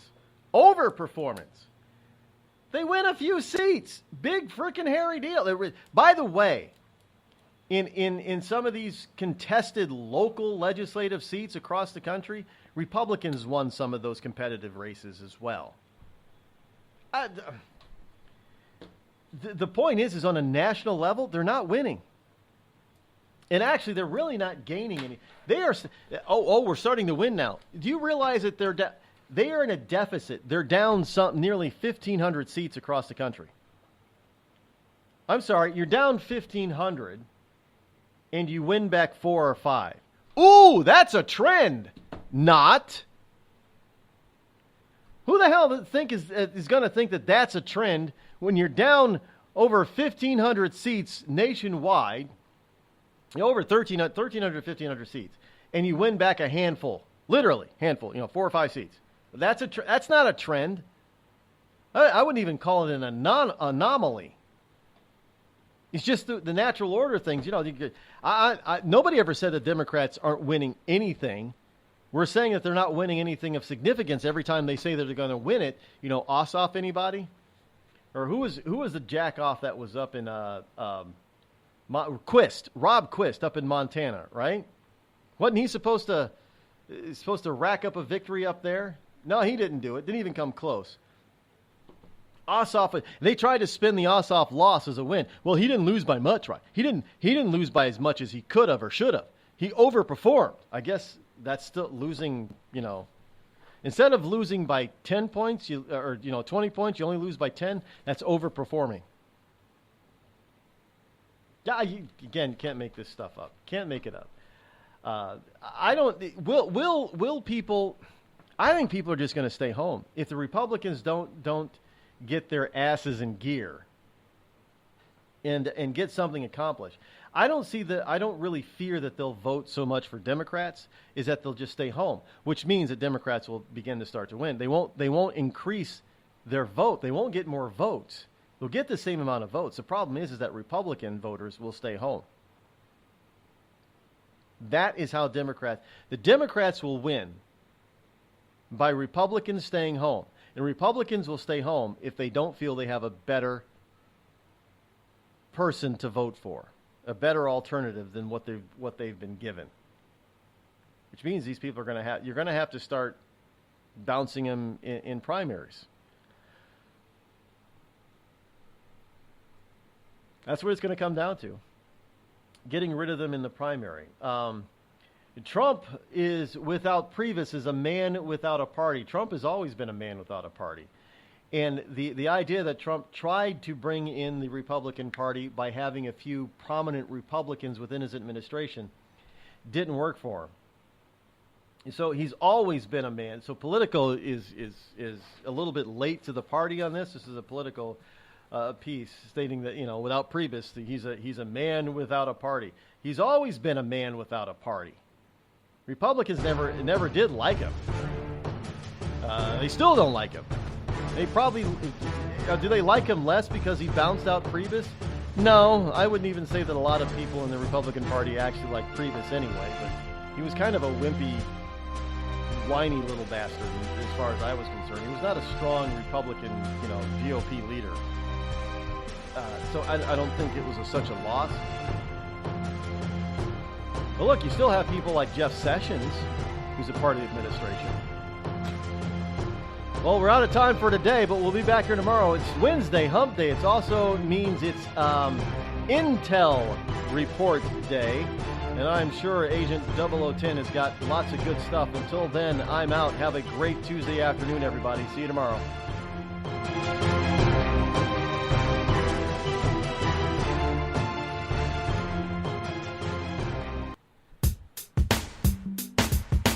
Damn, it feels good to be a Clinton.